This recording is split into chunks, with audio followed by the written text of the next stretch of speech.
Welcome to the Leadership Speak, an advanced Toastmaster club for leadership development. We are one of the top five clubs globally. I am Paramjit Singh, your Sergeant at Arms for the meeting. Our club mission is we provide a sportive and positive learning experience in which members are empowered to develop communication and leadership skills, resulting in greater self confidence and personal growth. Our leadership statement. Leadership Speak is premier club for experienced Toastmasters for to become a better self-directed leaders. We are an advanced club focused primarily on leadership development in everything we do. Our timer has a virtual hand raised so we all can immediately see who is keeping the time. Today, our TMOD, who will be leading our meeting, is our club founder and a VP education. He is a triple DTM, a master coach, a leadership architect, and visionary and creative leader and thinker. Please help me welcome DTM Brahm Memone for our role as the Toastmaster of the day. Toastmaster of the day, so screen is yours. Thank you. Can you hear me? Can you spotlight me? Can you hear me, Paramjit? Yes, sir. Fine. Thank you very much. It's just that my technology today is not very much aligning with where I want to be. So I'm glad that you can hear me. Okay, good. Today is a very different type of meeting. It is not really a usual Toastmasters meeting for those who are guests here. Today we are having a training session on evaluations. Now you may have noticed the name of the club. It says Leadership Speak, right? And what does Leadership Speak really mean? Leadership Speak means we are leaders speaking as leaders. It's not leadership speaks, it is leadership speak. Speak as a leader, speak with confidence, speak to others as if you are a leader, as if they are leaders, and to inspire each other to rise to the next level of leadership. That's what we mean by leadership speak. And of course, our club mandate or vision is a premier club, right up above my head here, a premier club for experienced Toastmasters to become better self-directed leaders. So everything that we do here is all about leadership development. And we are trying today, well, we're not trying, we are doing today is just trying to sort my technology out as well at the same time as I'm talking here. There's something terribly wrong with my technology. So bear with me a second. So what we are doing is we are making sure that as leaders, we think critically. Where when we stand up and speak, we speak with confidence, conviction, and credibility, that we have critical thinking behind what we are talking about, because that is so much a valued trait in a leader, is to be able to think critically. If you hear CEOs of big, large organizations, Apple or Google, or these are the big technology companies, right? Tesla and so on, they will say, we don't care as much about an MBA as much as whether you can think critically, whether you are more human, whether you are able to collaborate better, and so on. Those are the traits. So today we are going to focus on the trait of critical thinking. Now, how do we become better critical thinkers? At Leadership Speak, we know and we understand that to become a critical thinker, you have to become a better evaluator, to have evaluation mastery under your belt, competency, to increase your competency in evaluations. And to increase your competency on evaluations, we are here today to ensure that the members here know how to evaluate as an advanced club does. Now, at a community club, how you evaluate is very, very different than what you would do when you are in and advanced club. And you will see that here today as we do some training, and then we will have a test speaker who's really a club member. This is not a contest. We will not have any of the evaluators go into a room and then we'll call them one by one. We won't be doing that today. Today we'll have a more of a discussion type of evaluation. What I mean is, well, the evaluator will evaluate, and then, you know, I will offer how they could have improved based on the training that we're doing today. And then we might even have a discussion if there is a point or so on. This meeting is not short. It's going to be a bit longer. The agenda does say that we will finish a little bit before 10:30, but we'll go a little bit over 10:30 because I really want to ensure that my club members here who are on the evaluation panel here and who are doing the evaluation get trained well, and that it seeps through the club at a different level. We are all at a different proficiency level in this club. You could join this club if you've just done level 3 of your pathways, and you could have been a member of Toastmasters International just for 6 months. And we have DTMs who've been here for 15, 20, 25 years, and they have a different proficiency. So depending on where the proficiency is, we want to all make sure that everyone gets aboard in terms of critical thinking, and everyone, of course, will have a different speed of learning. We are here to learn. We are not here to be embarrassed. We are not here to sort of hide under the desk. You know, it's my turn to evaluate. Will I do good or not? So we'll forget all that today, and we will do what we can where we are at, because we have a learning mindset. When we have a learning mindset, you just put your best foot forward and see what you are learning here. And sure, yeah, of course, you're not going to sort of totally score, you know, 100 in your evaluation, depending on whether you've been a Toastmaster for, you know, just under a year or more than 25 years. I mean, sometimes I do a good evaluation, sometimes I do poor evaluations, and I am still learning evaluations myself. So having said that, ladies and gentlemen, please help me welcome the timer, and our timer is Hannah Schmidt. Hannah, can you please explain your role? Certainly, Mr. Toastmaster of the Day. My role is, or my name is Hannah Schmidt, and I'm here to time you according to the times on the agenda. And I also will alert you with the following lights: green, yellow, and when you have to wrap up your speech, I'll go over to yellow, to red, and at the end, I'll put all the times into the chat box. Over to you, Mr. Toastmaster.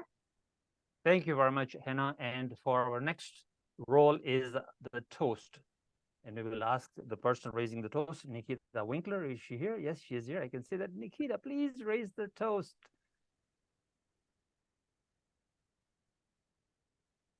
All right. Hello. Can you hear me? Yes? No? Yes, we can Yes? hear you Okay. very well. Thank you. Because I'm using my phone today. Well, Brahm, I want to tell you that since I was a young girl, my mom was always my best performance critique. So after a show, I always looked forward to what my mom had to say. Because regardless of all the congratulations and the affirmations, I wanted that advice that would take me to the next level. And my mom, she would evaluate me from head to toe until today. So I learned that when someone has your best interest at heart, they will give you advice that will propel you towards growth. I also learned from a very young age to be friends with honesty. Because without honesty, there is no growth. Now, all of us here today are here because we are works in progress.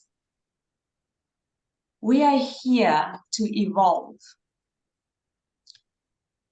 And the beauty is that evaluations choreographs this beautiful dance that eventually tells the tales of progress. But there is no progress without critical analysis. And because we are interconnected beings, our collective progress relies on each other's eyes and ears, and also our entire beings. So we're not just here to listen with our ears, no, we're here to listen with our whole bodies. Everything is feedback, how the speaker makes us feel, but also understanding that we have our own biases. And mastering effective evaluations is being able to unveil effectiveness, being able to identify weaknesses, but also strengths in a way that has the touch of an artist and the discerning eyes of a scientist. And at Leadership Speak, this is what we learn, the art and the science of mastering effective evaluations. It is at Leadership Speak where we dive deep into the essence of evaluations. It is here where we learn by doing, and it is here where we attack our weaknesses, but also celebrate our strengths. So I would like to raise a glass, a toast to the dance of progress. Thank you. Dance of progress. The dance of Cheers. progress. I'll certainly drink to that. Dance of progress. Thank you, Nikhita.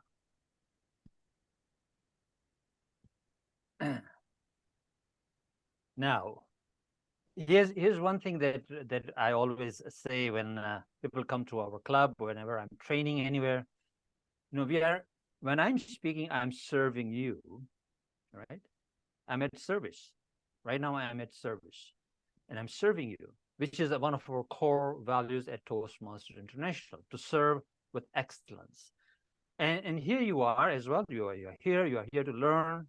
You are a valued visitor and a guest or a member. And I would suggest that you serve me back by completing the circle of service by switching on your video. Without your video being on, I'm talking to a blank wall or just a few people. Please switch on your video so that we complete that circle of service. I'm serving you and you're serving me back. That is the way we play the game here in an advanced club. We don't talk to blank walls here. So please do put on your videos. Thank you so much. For those who are brave enough to do that, some of you may not do that because you're probably in your pajamas or having a coffee or breakfast. That's fine. But if you can serve me back, I would appreciate that. Thank you very much. So I'll take a little pause and see who's on the screen here, who's putting on their videos. Thank you, Nazim. Thank you so much. Thank you, Mamadou Guebre. By the way, Mamadou Guebre is going to be a new member. He's in the process of filling in his application form. We're looking forward to his. Thank you, Mariana. Thank you, Harriet. Good to see you, Harriet, here. Good. Awesome.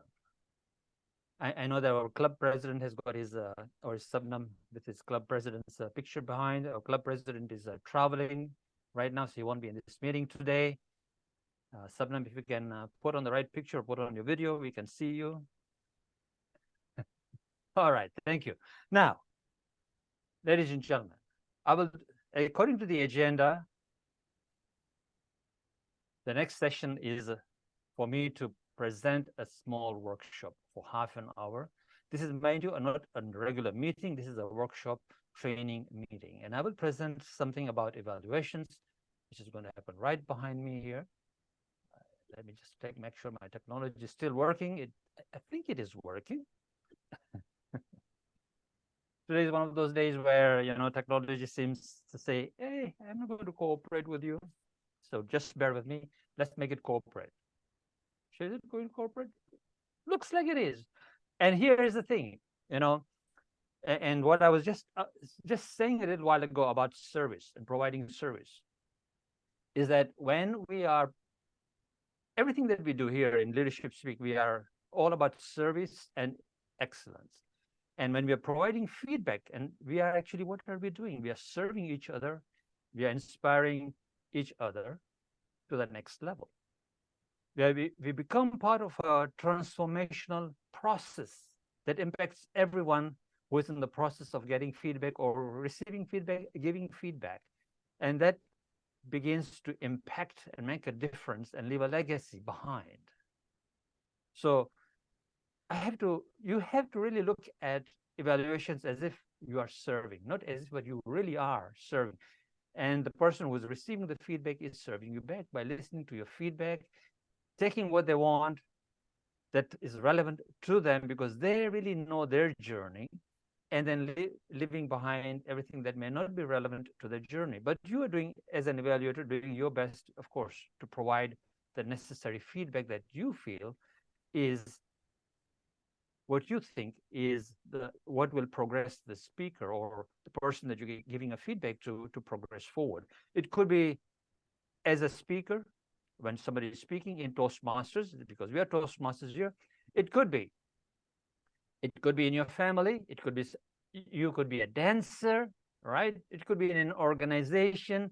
It could be outside of those 3 minutes when you are an evaluator. When you're an evaluator, you get 3 minutes to do an evaluation. You put on your evaluation hat and then you take it off. No. In Toastmasters, when you learn to evaluate, you always have your evaluator hat on permanently everywhere you go. Because here's the thing. The feedback is all about what you did well. Here's a few points of improvement, and this is what is going to take you to greatness. I mean, in a nutshell, right? We always want to keep people inspired to the next level, which means you have to be a keen listener, a keen observer, and get your disposition out of the way. Your own thoughts and on your feelings about a particular subject, you have to put it aside and just be present with the speaker, or be present with the human being in front of you in an organization or wherever they are, and see what's going on here and how can I provide feedback and how can we go to the next level. So that is what I mean by evaluations, to have an evaluator's hat on all the time. If we have an evaluator's hat on all the time, we will have very few conflicts, and we will be in a highly collaborative environment. Not only as Toastmasters, as families, as organizations, as nations, but as societies and globally as well, right? So all these politicians ought to come to Toastmasters and learn evaluation skills, right? Yes. Okay, so having said that, and my technology does seem to be working today. To summarize what I've just said, evaluations and feedback is to serving at your very best. We uplift, we inspire, and we become better together. Doesn't matter who is giving the feedback, who is receiving the feedback, we all rise to the next level. We all become closer together. We all become cooperative and collaborative and get onto the next level of who we are being as Toastmasters, as human beings. Okay, having said that, all of you here got a PDF document. I mean, those of you who, especially who are here in who are going to be doing evaluations. I would ask the Zoom master to make it available in the chat for everyone else as well. So the Zoom master will post it in the chat as to what we are talking about.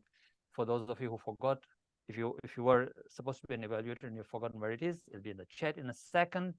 Our Zoom master, Paramjit, will see to that. But there were 8 or 9 pointers on that particular PDF that was sent out to the evaluators and to the team generally who's here today. Now, those I will, even though you have the PDF for the training purposes, for people who didn't get the PDF, for guests here, and to sort of relook at what we were talking about on that PDF document, I'll just mention what I mean by those 8 or 9 points. As an evaluator to begin with, right? We always want to understand what is the intention of the speaker. So we do have a project, and the project will be, suppose it's storytelling or leadership style or communication style. Sure, you know. So did they follow the project objectives is one thing, sure, whether they did or not. But on the other hand, also, what was the speaker trying to tell us at the end? Were they trying to inspire us with his leadership style or his storytelling or inspirational speech, or whatever speech they were doing, what were they trying to do? Were they trying to inspire us? Were they trying to inform us? Were they trying to instruct and educate us? Were they trying to entertain us, persuade us, or negotiate something with us? Move our point of view along. What were they trying to do? And that should be apparent from how they began the speech, how they layered the speech, and how they concluded the speech, which is the structure and organization. So besides the objective, yeah, sure, you met your objectives, we know your leadership style, but what were you trying to tell us at the end? Did I get educated about leadership styles? Or did I get informed about leadership style or about yourself? Or what did I learn here? Did I get inspired? Did I get persuaded? What were you trying to tell me at the end? And therefore, how did you begin your speech is very, very important. How you begin your speech, how you layered it through the 3 or 4 points, depending on the length of the speech. It could be even 2 points, and then how you ended the speech with a conclusion. So that is what an evaluator is looking for. You have to analyze the structure of the speech. Did they have a clear opening, clear body, and a clear conclusion? Did the ideas flow logically? Critical thinking involves the ability to organize your thoughts correctly. As an evaluator, did you organize your thoughts correctly? Did you see the speaker organize their thoughts correctly? So is the speaker being critical in their structure? Are you being critical in your evaluations? Both, everywhere. Critical thinking, is it present? How is the presentation layered? And did it drive towards making a point? Is so important, right? And so, again, if you look at your PDF at the bottom, it says, under structure and organization, was the speech there to inform or instruct, inspire, influence, motivate, persuade, negotiate, entertain? And did it do that? And was there a takeaway at the end in the conclusion? Did the speaker summarize it well? So these are the structures and the organization of a speech that is so important to look at from an evaluator's point of view. And as well, when you're structuring a speech, therefore, you have to think the same way. So it's not only for the evaluators here today, it's also for the speakers. When you're constructing your speech, when you have an idea about your speech, the first thing you ought to be doing in a speech is, what am I really trying to say here today? What is going to be my conclusion? What is the takeaway for the audience? And are they going to take any action? Is there an outcome? Right? Or am I just entertaining them and we'll all have a good laugh? What is it that I'm doing here today as a speaker? And the evaluator needs to look at it from the other side of the coin if you've done that. So that's the structure and the organization. The next, IIMPN right here, right? You just remember this, okay, which is on the PDF there. Clarity of the message. So if it is structured well, if there's a great opening, a good opening, could be attention grabbing, it could be whatever it is that the speaker is doing. What as an evaluator, what did you feel? And then was the message clear? Was it effectively conveyed? And how well did they convey that message? So if there were any complex ideas, and sometimes we do make complex presentations, I could be an engineer talking about some machinery, right? And I could have told the audience, pretend that you're engineers, and I'm speaking at a symposium for engineers. But was this clear, complex? I mean, were the complex ideas presented with clarity? Were there understandable points, and were they clear? Remember, as the 7-minute speech, you want to make sure that your audience does understand what you're talking about. Okay.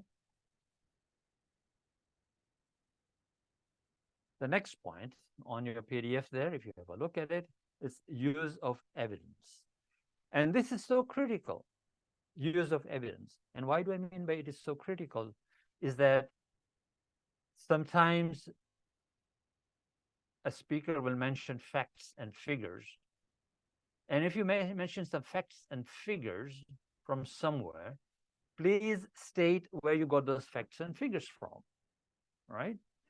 So if you were quoting something from the Harvard Business Review, mention that, in September of 2023, Harvard Business Review produced this wonderful article by this scientist, and it was presented in this review, this page over here. This is what I thought of it. I read it. This is the evidence. Or in the medical journal, something was presented, and so I've read it. So where did you get this piece of information if you're referring to that piece of information, right? Now, if I say Nairobi is in Kenya, of course, I don't have to produce that evidence. We all know where Nairobi is, right, Rosy? So it depends on what you're presenting, and the use of evidence is very, very important. When you're giving examples there, it has to have relevant evidence pointing to it, because critical thinking relies on evidence and the support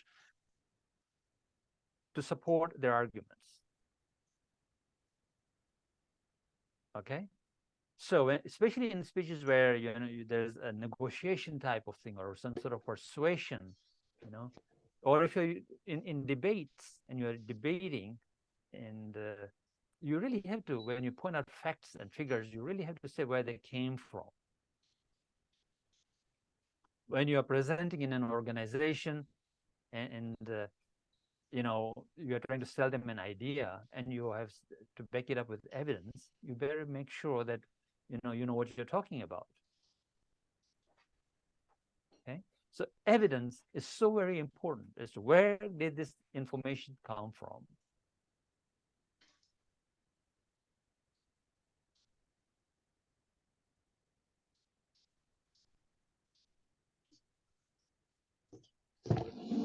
Engagement with the audience. And I love engagement with the audience. That's why I asked everyone to please switch on your videos, right?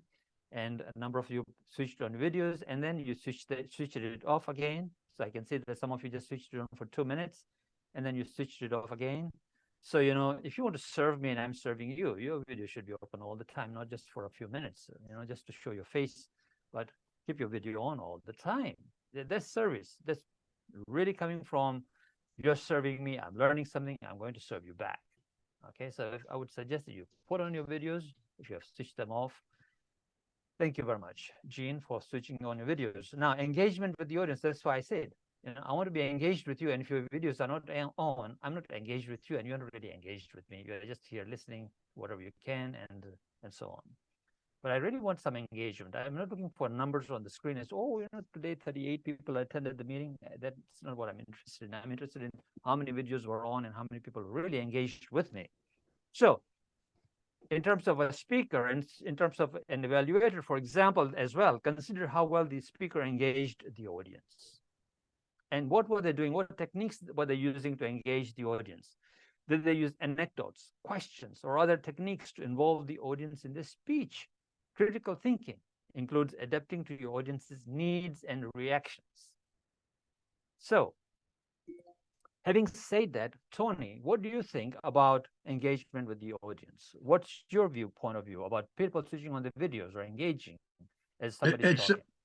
It's very relevant, especially today's society, because social media is something we all engage in. Heck, we're doing social media right now.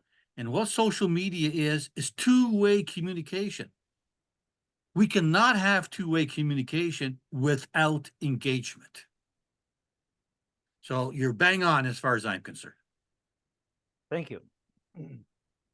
Anyone else here have a question about engagement, or anyone who's got their video off and are sitting there?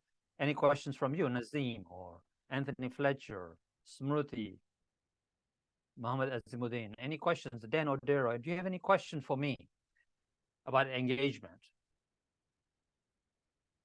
Yes, Brahm, this is Ray Rivero. Ray, how are you doing? Oh, I'm doing okay, and you're doing well too, I suppose? Bingo, bang on. I'm from Okay. Mars today. Okay. All right. As speakers, even as experienced and advanced speakers like we are, it's always a challenge to try to find out where can where would be a good idea where the audience interacts with the speaker during a typical speech. I know this is very generic because each speech is different and each situation where you give a speech is different, but that's always something I always find challenging is that, yes, I need to get the audience involved, and no, it's not as it's harder than it looks. It is. Oh, I'm telling you, of course it is hard, especially if you've never been used to it. So, sometimes the audience engagement could be put in the chat, what you think about, and whatever you're speaking about, you say, put in the chat what you think about XYZ. And you'll ask the audience, and you have the moderator or yourself have the chat open, and you'll just read out a couple of things depending on the number of people in the room. If there are, 70, 80, 100 people in the room, whenever I do those Monday podcasts, I ask the moderator, Aswati, hey, Aswati, can you read out what's going on in the chat? So we always ask questions and ask for interaction through the chat when there's a large number of people. When there's a fewer number of people, and sometimes even a large number of people, we ask questions. Have you ever been to the market? And when I do that, we're expecting the others to raise their hand, and they might raise their hand. So that's an interaction. So it's a question, right, of an interaction. And here I'm trying to also make people interact by asking, could you switch on your video, right? So that we are interacting. It's not a one-way street. And Tony was quite bang on, right, on social media, platforms that we are in, and what we're used to these days. Sometimes we are talking to blank walls at times, and so on. And so we want more as an advanced club to make sure that we are talking to each other eye to eye, especially if you're a member here, or of course you should have your video on, as you all know, because we are an advanced club. So that was the interaction I was looking for today. Ray, what do you think, Ray? Have you ever used any or tried to use any interaction yourself, Ray? I try my best. There are days where it feels like I'm spot on. The other days, it's like it's basically nothing better than just reacting with a Tibetan chant because you just have no idea what to say, how to say it, or even what to expect from the audience. Well, as some professional speakers say, and I said the same thing anyways, if you come to Monday's presentation this week, your leadership is really a journey tech charge, right? Something like that. I forget even the title because I'm present here. But we will be talking about that, and practice is so important. That's why we always insist in leadership speak. Are you planning, your speech? Have you really thoroughly read your Pathways project from A to Z, from page 1 to page end? I find that a lot of people, especially who have already done the legacy program, the legacy DTM especially, don't tend to read the projects. They just read, okay, this is what it's supposed to be, and just will do the project. And doesn't do any justice. It doesn't matter how long you've been in Toastmasters. You need to read the whole project. And then you plan, and then you practice. That's why we have practice meetings on Tuesdays, practice meetings on Thursdays before we come on Saturdays to present here in an advanced club. And the more you practice, the more you can say, okay, this speech is all going to be about not only the objectives. Okay, the objectives could be inspire the audience, or it could be your leadership style. But in there, you would say, I will incorporate something to do with interaction with the audience, and here are the techniques I'll be using. In this speech, I'll be using the technique of asking the audience to put something in the chat. In another speech, you could be saying, in this particular speech, I'm going to use the technique of asking the audience a question directly. Have you, not how many of you, as you all know, we don't ask how many, and it just goes over everybody's head, but have you ever been to the market? Put it in the chat if you've been to the market, right? As an example. So you take each speech and say, this is what I'm going to practice about interaction with the audience. I always suggest this to be grounded in fundamentals of speaking. Take one speech and do it through 5 or 6 different projects. just one speech. And that way you'll be grounded in the fundamentals of speaking, in interaction with the audience, in terms of gestures, in terms of eye contact, in terms of vocal variety, because then every new speech, you don't have to think of the same things, that you're already there and you know what you're going to be saying and doing, right? And so you're then focusing on the critical aspects of what it is that you're doing with the audience and with the speech. And international world champion of public speaking, they take one speech and they go and practice 100 times to become a champion speaker. And I would suggest the same thing, that and an international president on one of my interviews agreed with me. They said, take the one speech and do it in through different projects, looking at the different fundamentals of speaking. Right? So now here we are talking about speaking, but as an evaluator as well. Therefore, you know what you're looking for, right? Engagement with the audience, and how the speaker is then engaging with the audience, right? Hello. Hello. The language and the rhetoric is so important. When somebody's talking about leadership, for example, or to inspire, or storytelling, what sort of words are they using? What sort of picture words they're using that creates pictures in your head? You know, the visuals, the visual language that they're using, and the rhetoric that they're using to make a point, the vocabulary, the persuasive techniques, the inspirational techniques, are they being used effectively? Language really changes perspective in the way you use it, in the way you enunciate it, where you pose with your language and the words, and how you're going to deliver those words. It's very, very important in a presentation. Key things in an evaluator's mind is, did this person use the words and the language in a way that is consistent with the objective of the speech? Delivery skills. We all know, we all Toastmasters. I hope I'm delivering well, right? Using my gestures, using this box. Speak inside this box, right?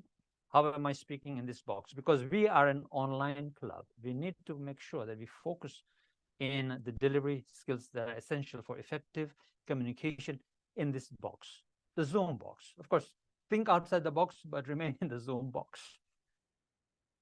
And within that, you know, you're going to evaluate the speaker's tone, pace, gestures. A confident, engaging delivery can enhance the impact for critical thinking, whether you're thinking critically about the speech and whether the speaker was thinking critically about their presentation, and what were the delivery skills like. We all Toastmasters, we are advanced Toastmasters, so that is like almost ingrained in us already about delivery skills, I hope.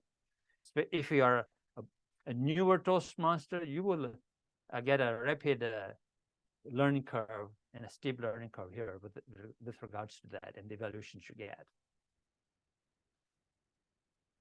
Again, my favorite, once more, is oops, did I miss something? I missed something. Let me just bring that back on the screen. I don't know. Doesn't really matter. Look at the PDF. My technology isn't working today. Well, oh, there it is. Oh, what's this? Oh, I went. Bear with me. Bear with me. Okay, never mind. It doesn't have something here on the actual slide. That's what it is. But I must mention, and it's on your PDF. I'm sure it's all about the Zoom presence, which I already mentioned. Besides the delivery skills, is the other things in Zoom presences. Is the lighting well? You know, did I see the subject well? Were they disappearing into the background? Was there a ghosting effect? Were they using a virtual background that did not really align with the, you know, them? They kept disappearing and didn't really see them well. I couldn't see their eye contact. Did they move well? Did they move outside of the speaking area? They disappeared. And if they did, if it was consistent with what the speech was about and they did, that's fine. But if they did move away and it was not part of the speech, you know, you should pick that up. The gestures, eye contact with the camera, so that the audience feels that you're speaking with them, right, rather than to them as well. And the framing. Now, what do I mean by framing? If you look at your PDF, the last word on where it says Zoom presence framing, it is so important that depending on your skin tone, the clothes you're wearing, and the background, it's professionally called framing. And so, you have to make sure that you stand out from your background, depending on your skin tone and the clothes you're wearing and the lighting and the camera, because our cameras are not professional cameras. I mean, even in professional cameras, if you look at a TV newscaster, and you look at the background, you look at the clothes and the skin tone and so on, and the lighting and where it comes from, it's all about framing the subject well so that the subject stands out in the frame, this frame. It is very, very important how you look at that. And these are some of the things that if you come through on Tuesdays or Thursdays, I talk extensively about the framing and how you frame yourself. Okay, and it's a professional terminology, framing. So you have to mention that as well, evaluators. It's advanced, right? I would suggest avoid superlatives like, for example, saying, wow, I like this. It was excellent. It was amazing. Sometimes evaluators begin with that. Oh, I loved it. No, we are an advanced club. You're not a community club. So begin with, you were effective at this, or this was your content. This is how you began, and this is what the conclusion. This is what I got from it. This was my takeaway, or there was no takeaway. Thank you very much. Thank you, Mr. Zoom Master. Now, this is what I call service. My Zoom Master here is serving and is right on ball with me without me even asking. Thank you so much for putting that here. And avoid superlatives, right? It was awesome, and use words like it is effective, or you excelled at this, or this is what you might consider changing a little bit so to get to the next level, right? And this is where you could be more effective. So those are the words you should be using at an advanced club. You ought to be using, not should, but you consider using those words and make sure that they get to the next level by how effective they can be. And last but not least, always summarize. Just like in a speech, the conclusion is a summary of everything that the speaker spoke about, whether they spoke for an hour or 20 minutes or 7 minutes. There's a summary or a conclusion and a takeaway, and it really summarizes the whole thing. The opening, the body, and everything that they've said is summarized in less than a minute. If it's a 5 to 7 minute speech, it's less than a minute. You get it to summarize what you were talking about. In an evaluation, you get 30 seconds to summarize. If you were in a contest, an evaluation contest, this has got about 15 or 20 points, I forget, on the judge's ballot. There has to be a summary about your main points, and in effect, how did you conclude your evaluation? And did you highlight the main points? Did you highlight and encourage the speaker to the next level, and what they should consider improving or excelling at in the next level? But they should always be moving forward. Here's one thing: in Toastmasters, you never fail. If you look at a Toastmasters manual and some of the instructions we have, is you cannot fail a speaker. You cannot fail a speaker. You can only move the speaker ahead. It's only up to the speaker themselves if they want to repeat or not repeat. It's not up to the evaluator. It's not up to me as a club president or a VP of education or anybody to tell the speaker, you must do this again. It's up to the speaker themselves. They learn at their own speed. It is all self-directed. And that's the key word, self-directed. Thank you very much. And that ends the training session as per the PDF there. I'm still open to questions and interact with you a little bit before I pass it on to our test speaker. And she will be doing a test speech for 7 minutes, and then we will have evaluators come on, and we will be discussing after the evaluation. So all the evaluators will hear what the previous evaluator said. Perhaps the last evaluator, when they come on, their evaluation would incorporate everything that has been said and discussed, and they might make a much better evaluation than they would normally do. I don't know. It's like nobody's failing here. We are not failing here. It doesn't matter what you say. We are learning. That is the mindset I need here today. And every day, of course, at Toastmasters. Nobody fails here, right? So now if I'm not going to check the chat I want to be present with the camera. So if there's any questions in the chat for me, Zoom DTM, Master, let me know if there's any in the question, or raise your hand. Let's have a quick question. So we have Tony with his hand up. Tony. Quick question. You talked about engagement with the audience. So what's your opinion about using a hook in your speech? And what kind of, if so, what kind of hook would work to engage your audience? A hook is always a good technique to engage the audience, and you could say something very counterintuitive, right? As such. Now, I can't bring to my mind instantaneously something that could be a hook, of course, Tony. I'm not that for quick thinker this morning. Okay. For example, hook. But, you know, for example, why don't you give us an example of a hook? sure. that you Okay. think, which If are you very good at listen it? to me right now, you're going to get $1,000 in your bank account. That would Yeah. grab everyone's attention, right? Yes. I'm glad you got a lot of money, Brahm. Hey, I'm listening. So, you know, I could use a hook. If you all switch on your videos, you'll get, you know, $1,000 each, right? Just to catch the attention. Of course, yeah, they know I That's a don't hook. mean it. Yeah. But that would be a hook, right? Okay, good. Thank you, Tony. Yeah, absolutely. Toastmaster Sundar. Thank you, Brahm. From I have two thoughts or two perspectives. When it's about the speech, right, it's about the speaker and the speech, which is the message, and then the audience. There are three elements in it. And the degree of the elements has to match, right? So what will be the balance, right? Is it the more of messaging based on the audience? And then the speaker comes with the body language, voice modulations, then these points that you mentioned, right? So which one should be more? Or what will be the package, right? Which will be the winning pack? That's one first perspective that I want to hear from you. When you evaluate what I should be looking out for. The second one is, when community club or this club, we keep practicing, right? We always practice, but the contest comes in, that's where we really be who we are, and that's the real test for us. So why don't the practice itself become the real test, right? In that way, I practice more for the contest than I practice alone, right? Which is because that's where I lose it. I just come for a weekly meeting and I come and present and go, but I don't take it as for the contest.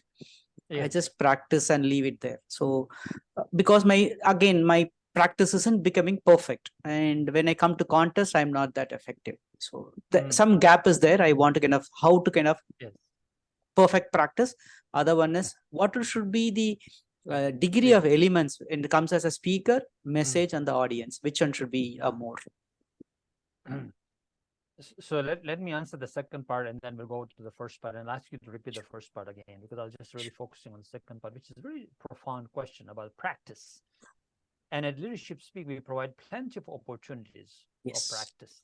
You are put in a mentor group, and the mentor group meets, but how are you turning up at the mentor group, right? And are you already practicing there? We are in a Zoom world. You can go and practice anywhere, at any club, at any time. And it could be, of course, it is their, you know, their main meeting that you're going into. But you can tell them, I'm coming here to practice a speech. I will deliver a speech. It is from this and this level. Here's my evaluation form. And a lot of clubs are looking for speakers because they've got low numbers. Currently, I think about 50% of the clubs have got low numbers, and they're looking for speakers. And so, you know, go and practice at hundreds of clubs if you wish, one speech, and you should. You should be grounded in the fundamentals. An international speaker is practicing so many different times, right? Especially now that we are in the Zoom world, they go all over the world, everywhere, and keep practicing besides the mirror.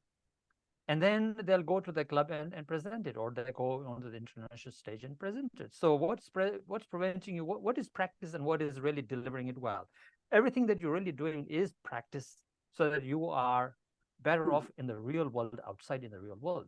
Whatever you're doing in Toastmasters is not to become a better speaker in Toastmasters. You're here to become a better speaker, evaluator, leader outside in the real world. That's why you're here. So where are you practicing? Are you practicing with somebody in your own club and say, I'm on Zoom, come on Zoom at this time, let's practice. Are you connected with the members in this club? There's 50 members in this club, you could practice 50 times over the week, right? So if you wanted one-on-one, you could practice it in groups and so on. So it is up to the individual. What they really put in is what they're going to get out. Stage time is important. Darren Lacroix says that, stage time, right? This is his program is called Stage Time. Now let's go into your question number one. What was it? Can you repeat that? Sure. Yeah, it's about, I see it as three elements when I'm public speaking. One is about the speaker, right? His personality. Second is the message that he brings in. Third is the audience, right? Judges also involved in that. In these three, which element should be great, right? Is it more about the messaging part and then focusing on the audience? Or is it about more as a speaker, the personality that comes out in the speech? Which one should be at a higher level, right? The degree of contribution. Neither. Is it should be it is the content, you know. So what if the content. speaker has personality, whatever? Yeah, sure, you know, speaker always is supposed to be a great speaker, you know. I'll be listening to him in a certain way because there's already a perspective about the speaker, right? For example, you know, when people are voting at the end in Toastmasters here, right? And they have that certain perspective about the speaker, and they'll always vote for, okay, this is a great speaker, you know.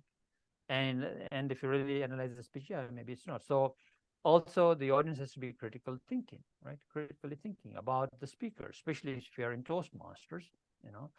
Did they have the content that, what did it do? Was it a takeaway from it? Did they get inspired, informed, you know? Did I get educated? Did I get entertained, persuaded, negotiate? Was it a persuasion or negotiation? What was the speaker trying to do? What is my takeaway? I'm making notes here.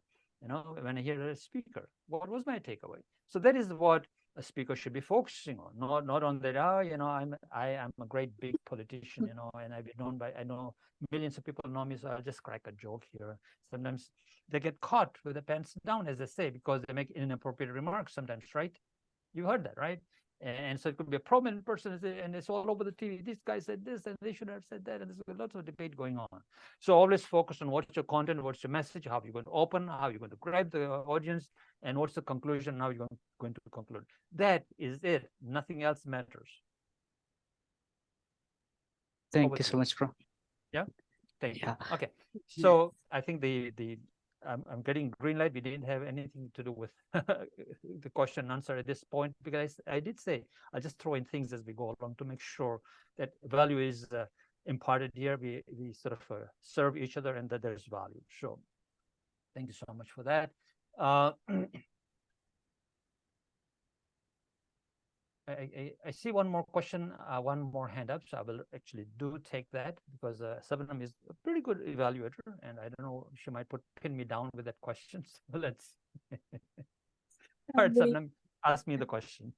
Very quick questions. At times, what happens is that while interacting with the audience, so when you're asking a question, the answer of the audience seems it's a bit too long.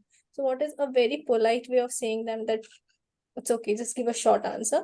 Second is that at times the speaker doesn't fulfill the project needs, what the project is, or that's not fulfilled at times. So how do we, is it okay to say it upright that your project requirements were not fulfilled, or should that be left out? You are an evaluator, so you have to have critical thinking, and you should be fair. All you can do is say to the speaker, consider whether you met the objectives or not. I think you may not have met the objectives, but thank you so much for the speech. Here's your content, here's your conclusion, and here, this is what will take you to the next level. We'll look forward to your next speech. That's it, period. Absolutely, say it politely, and somebody's going on long and long about the answer, or sometimes, you know, I ask questions and somebody comes on there, they keep talking about the question, and I say, and I stop them. I have to be assertive and say, just a second, can you please make it short? Right? You have less than 30 seconds, and I interrupt them. So when you're assertive and the quality of your voice that you use is in a kind, assertive way. So people think that kindness and assertive doesn't go together. It does. It does go together. I'm not talking to be aggressive. I'm talking about kindness and assertion. About this is a space we are in. So make sure that, you know, you respect the space from that perspective, right? You should come from always, rather than being afraid, oh, he's going on, what am I going to say? You know, and we Toastmasters, especially the newer Toastmasters, get into that habit of should I speak up? Should I not do it? You know, something is going totally wrong in the meeting, and the Zoom master, the timer, and everybody else will keep quiet and let that thing go on with whatever is going wrong. If I'm there, as you know, I always say, hey, can we stop? We're going off track here. Can we go back on track? You hear me say that all the time, but I say it as best as I can, as kindly and assertively as I can. Sometimes people like it, sometimes people don't like it, but most of the time they do like it because, as you can see, the club is progressing in the right direction. I think so anyways. We've got 50 members. So I think that's what we should be doing, is speaking kindly, but assert with assertion and making sure that the space is present. Okay? Thank you. And with that, we will conclude this part of the session and we will go on to our speaker. Now, as I've said before, and I've laid the ground rules, is that we will have the speaker come on. We will have her 5 to 7 minute speech. She will remain in the room. We will sort of make sure that we give the evaluators a few minutes more while I talk to the speaker for a little while, so that the evaluators can do their evaluations. And then we will call the evaluators one at a time, according to the agenda here, beginning with Nurul and ending with Raam Lakhanpal, I think it is. Good. And all the people as they are listed there. Brahm, can I say something? I think a second. Paramjit, Who is this something? Paramjit. Okay, Nurul is not here, so Carine has requested Rosy Rana to do the first evaluate, just for you. Who is that, Hannah? No, Rana. Nurul is not because she's not attending the meeting today. So who was replacing Nurul? Sorry, Rosy. DTM Rosy Rana. Rosy. Okay, I'm glad that Rosy is able to come today and is able to do that. Sandra, are you ready there? All set? Your sound all working? Everything? You want to test your sound? Can you hear me okay? I can hear you. Can you see me here? Absolutely. That's all. I would hate to be missed. Let's learn. I'm glad you are. And you're speaking from humor, right? Speaking from humor. So absolutely, you're just showing that here. Thank you so much for being here. Ladies and gentlemen, please. Sandra Valks is going to be speaking from engaging humor, connecting with your audience, level 2, second speech. I will not give too much of an introduction. She's been a Toastmaster and a DTM for many, many, many years. She's the dual member from Campbell, I believe, Campbell Toastmasters Club, right? Is that where you're from, Campbell Toastmasters? Campbell? No. I'm Belleville Speakeasy. Belleville, sorry. Why did they get Campbellville? Belleville, of course, Toastmasters. And she goes to prison on a regular basis because she misbehaves. She actually has a club in a prison. Thank you so much for the service to the prisoners, or inmates as they're called. I don't know what's the correct appropriate word. Thank you so much, Sandra. Ladies and gentlemen, Sandra Valks, my personal journey into self-directed leadership. My personal journey into self-directed leadership, Sandra Valks.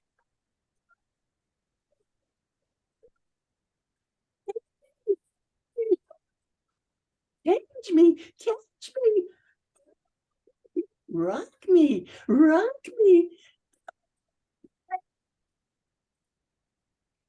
Oh, from the moment I popped out of my mother's very big belly, she was only 5'2", and I was 9 pounds plus, almost 10 pounds. When I popped out of that belly, I had popped into the real world, well, my real world, of self-directed leader. Immediately. It's impossible to not be a self-directed leader. Yeah, I got, which is the only words I had, and I got service, and I got looked after. Isn't that amazing? So it was a wonderful world of freedom that I ruled as that little baby. And eventually, you guessed it, reality hit. What did you say? You be quiet. Sit up straight. Shh. And that was really hard for me because I like to. That's boring. Now, what are the neighbors going to say? What are others going to talk and say about you? Are you meeting everyone's expectations? I didn't even know everyone's expectations. Shit. Well, life went on as it always does. And eventually I joined Toastmasters. Can you imagine me, and the old school teacher joining Toastmasters? Why on earth would I do that? Well, I came to experiment. And if I couldn't experiment and have fun, what was the reason? What was the point of being there? Huh. I really didn't mean to become a DTM. I didn't mean to. No. As you can tell, it happened. It happened. I was very happy in Toastmasters, creating, encouraging, experimenting, and supporting others. I was so happy. And playing. Did I mention playing? I like to play. That's what this pink did for me. It let me play in my old age. Yeah. However, it became inevitable that there I was, stuck down in the very farthest east end of the entire district. And we were dwindling in numbers of clubs. You needed 4 clubs. So, sure, pick Sandra.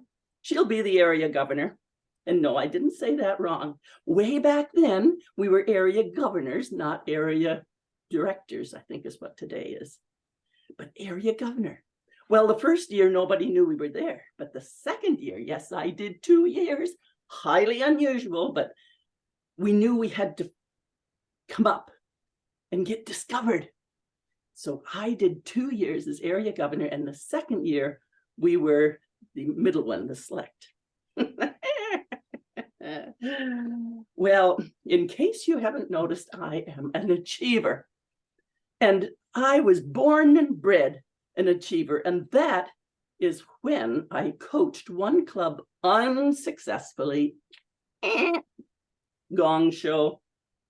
And then I started the prison club. This will do it. Yes, I got the club started, but it couldn't pay. They couldn't pay. It was too expensive. So they became a gavel club, and I've been doing it for 17 years, but I get no credit for it because that's an international thing. So, okay, Sandra, what are you going to do now? Well, you're going to start a club. Like I said, I had no intention of ever becoming a DTM. There were too many things to do out there for that. Started the club. It was 18 arduous months, 18 months. I hear of people starting clubs now in 1 week or 1 month or 18 months. Well, 18 months later, when I actually managed, I had cajoled 2 other ladies to join with me, and the 3 of us created this club. 2 of us got our DTM out of it. But 18 months later, I chartered that club.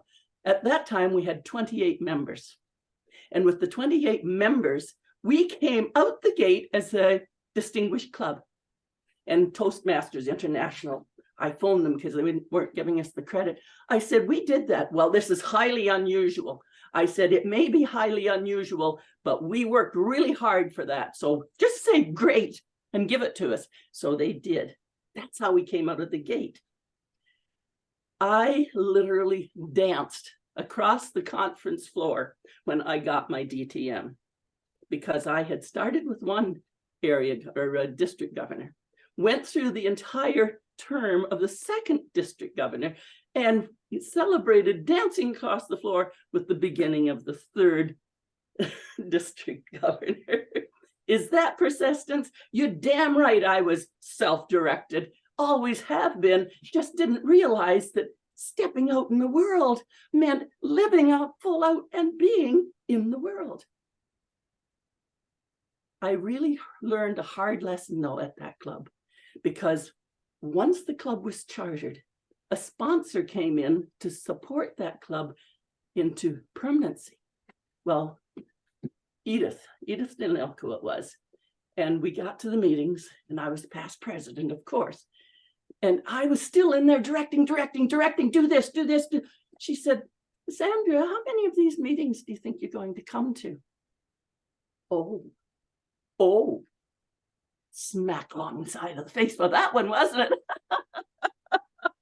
Oh dear, I had to take my hands off. It was like birthing. How many here? Any men had a baby? Any men done birthing? Maybe you were with the wives when they were birthing, but when you birth something and then you have to let those children stand up and go off on their way, that is the hardest part. And that was when I recognized a leader isn't always right there saying, but a leader also sometimes is in the balance. So I've been in choirs for 40 years, and I like to sing solos, but I was in the choir also to learn when it's time to follow, when it's time to blend, when it's time to lift others up, and when it's time to step in. So that is what I have learned. How about you? Can you step back when you've birthed an idea and give it away? It's hard. I'm wondering, can you dance the leadership dance? Brahm?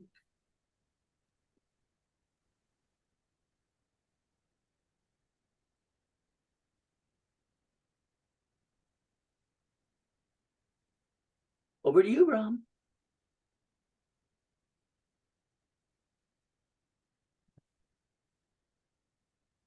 Thank you.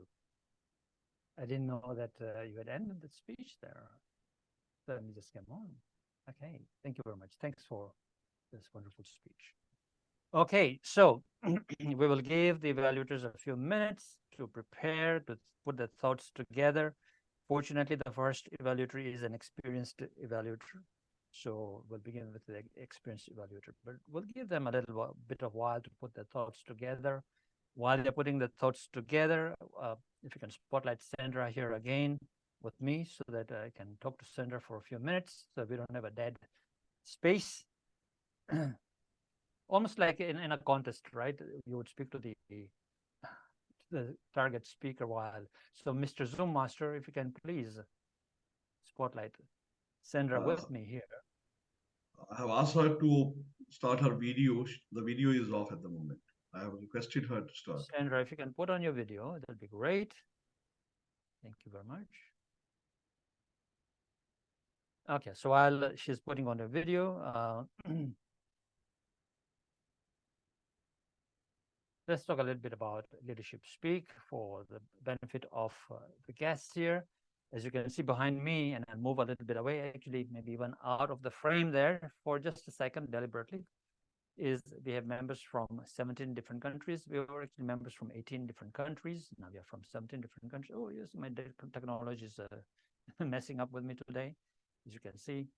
And so, you know, members span over 12 time zones. We've got members from Europe, Africa, Middle East, India, North America, the Caribbean, all over the world. There you go. Sandra, how long have you been a Toastmaster, by the way, exactly speaking? Just over 30 years. Whoa. Just a new chick. You grew up in Toastmasters. Sort of, yes. It certainly has changed my life, and I'm thrilled the last 30 years. There were times when I was tempted to run away, and then I'd think, oh no, I've done it. I've got to get on with other things. But when I started letting my living, whatever I'm living, I bring it into my speeches. So I don't make Toastmasters an extra job for myself, which I think holds people back. It's just my life. And I've come to the point that I can share. And if you don't like what I'm sharing, well, that's fine. But I can share and be me. And I think my greatest gift has learned to be me and to do it compassionately. I had to add the compassion part. And that is what it is to become authentic. If you've heard of all those podcasts I've been doing with those world champions of public speaking or international presidents, we always come back to, are you being authentic, right? Absolutely. Yeah, absolutely. Authenticity is the ability to let go of all that stuff of, will the audience like me? Will they reject me? Will they accept me? Let that go and then just be who you really are. And then you'll find the right audience, you know? So exactly. It goes hand in hand for sure. Yes, it does, right?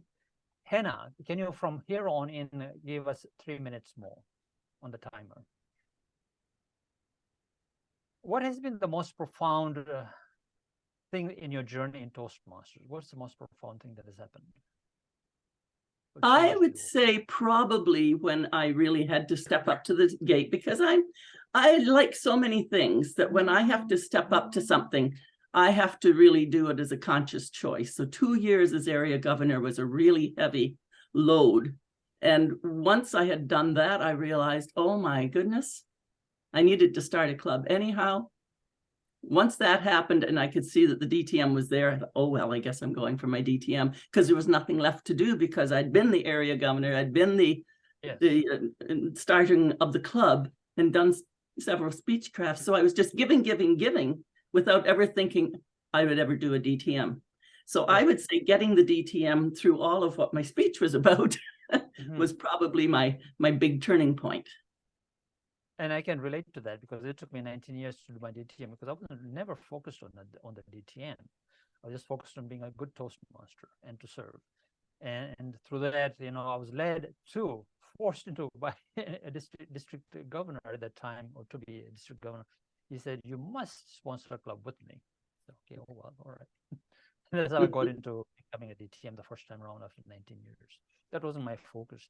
So I can understand that journey. It's all about service. And when you're focused on service, you're not talking about titles, right? So what's your take on that, about titles versus service? Well, I am extremely proud of my DTM. It means that when you get your 2, 3, 4, 5 and all these DTMs, yeah, that's nice.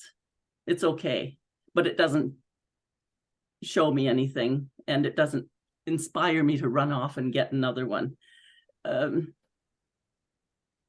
think we hide behind our titles too often, and titles are less about who are you, and what I really want to know is, who are you? Who are you when you're not sticking that title on you? Who are you when you're not front and center? Who are you when you're by yourself and nobody's watching? Who are you when you're serving and nobody knows? That's been my personal growth. And I look back, you know, I go to celebrations, oh, the volunteer of the year in the area. Nobody knows what I do globally in my local area. They only see the ones that are local.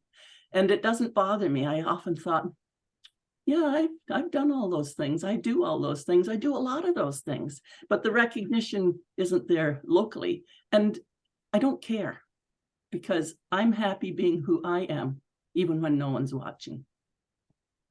Wonderful quality to have as a Toastmaster, right? It's you're most concerned with serving and who you're being, rather than accolades and titles and so on.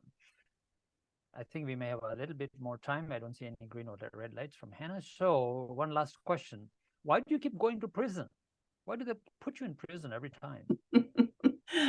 17 years of prison. Well, I started there to hopefully make a club so our area wouldn't collapse, because you had to have 4 clubs to make an area. That didn't work. But again, my own integrity says, if I go in and help somebody that can't help themselves beyond that, and I've got them inspired, it's not fair for me not to make that as a commitment. And so I go because I said I would. And then secondly, I go because I love the guys. I don't know what they've done. And I don't know what they might do to me one day. I'm not nervous that they'll do, because more of them will look after me than harm me. But I think the critical thing is, I love watching them grow, and they're behind bars. And if I can see them grow behind bars, there's no excuse for any of the rest of us. So therefore, my straight talk gets really straight quickly. Don't give me all your excuses. Do it. Show me. Show me. Yes, absolutely. Sandra, thank you so much for being a valuable member of Leadership Speak. And I'm glad that I bumped into you on Facebook one day and said, hey, you must be a member. You should become a member. I knocked you in. Thank you for your membership, for being valuable, for helping our members behind the scenes, you know, which you do quite a bit, and coach and mentor them as well. Thank you very much. Thank you. Thank you. All right. Thank you, Hannah, for your timing. Appreciate that. We will now move on to the evaluators. Mr. Zoom Master, are you ready? with spotlighting and unspotlighting. If you can please be a bit quick on the mark, because now we're going into the evaluations. Now I remind that this is not a contest. There's no pressure. Just relax. Just be yourself, as Sandra said, and do what you can. Some of you are, evaluators that have been around for many, many years, and you're very good at evaluations. Hopefully you'll take what we've talked about today in the workshop, the brief workshop, and incorporate that into your evaluations. Some of you may be newer Toastmasters. It doesn't really matter. Do the best that you can and learn from it, because we are here to learn from each other. So let's begin with our evaluations. Mr. Zoom Master, our first evaluator, if you can put them on the screen. And that is Rosy Rana. Hi, Rosy, how are you? I'm good, thank you, Brahm. How are you? And thank you so much for the very informative and fantastic educational on critical thinking. Yeah. Welcome. And you are a past district director, Smedley's district director, right? Yes, thank you. 114, you were also the territorial council governor or director at the time. You actually created the whole territorial council, means somebody created that particular region and opened up the region, which was, of course, Rosy Rana here. Yes, exciting times they were. Thank you. Yes. And also President's citation as well, right? Yes. Wonderful accolades here. You are an experienced Toastmaster, and so we'll probably hear an evaluation from that perspective. Madam Timer, are you ready? No pressure at all, Brahm. No, not at all. I mean, because you have all that, I know I can say that because I know I can say that with you. With others, I wouldn't, if it was pressure. Thank you. So, Madam Timer, are you ready? Put your hand up again. Oh, her hand is not up. Your virtual hand, so we can see you in the corner. We'll wait for the virtual hand. Anyways, you'll see the virtual hand pop up. Ladies and gentlemen. She's gone. She's lost. All right. It's gone. I have my hand up. Until I find that it. won't help us. That won't help us, of course. So just find your virtual hand. Sooner or later, you'll be able to do that. Or we'll just spotlight it if not. Oh, there you go. If you can take me off the spotlight, Mr. Zoom Master, please, and we'll begin. Ladies and gentlemen, Rosy Rana, Rosy Rana.